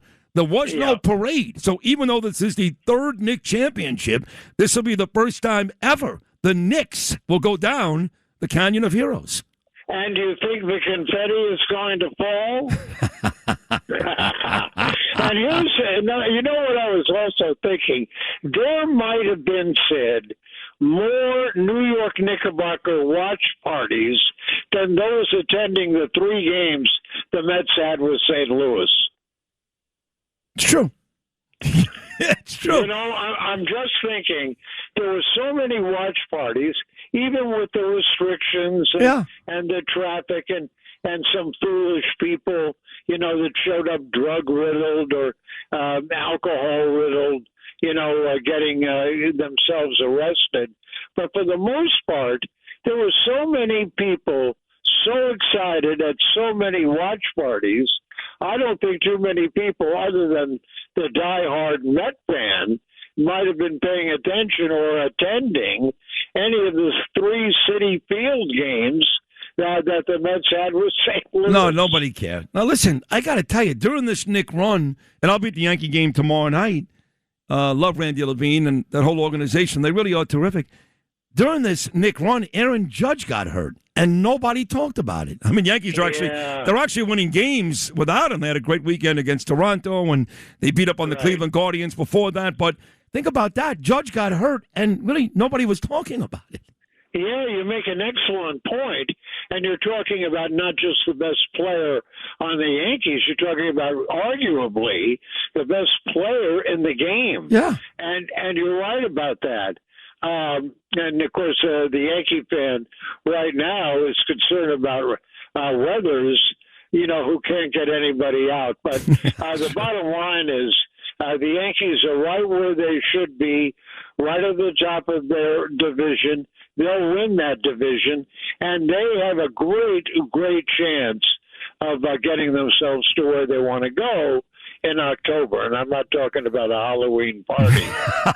You're right, and the Dodgers are probably not as good, although we don't know. It's still early in the season. Not as good as we thought they may be, so we thought the Yankees would get to the World Series and get their heads handed to them by the Dodgers, but who knows? Maybe expectations should be even bigger for the Yanks. We'll see. So in the final 60 seconds, Steve, because we're running out of time here, again, you've been a legendary New York sports voice forever. You are. You're as good as it gets, and everybody loves you.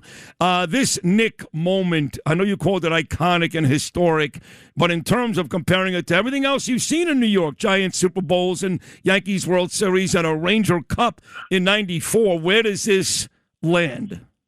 Well, it's got to be right there at number one because of how resilient they were and are.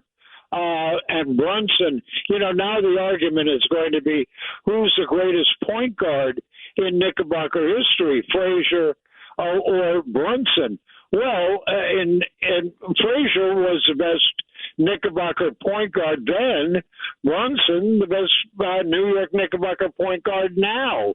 And, I mean, what he did with his 45 points, in some quarters, he outscored the opposition. Yep. And, if I'm General Motors, I'm going to rename my clutch the Brunson. You want to shift gears? Move your Brunson. I love it, the clutch.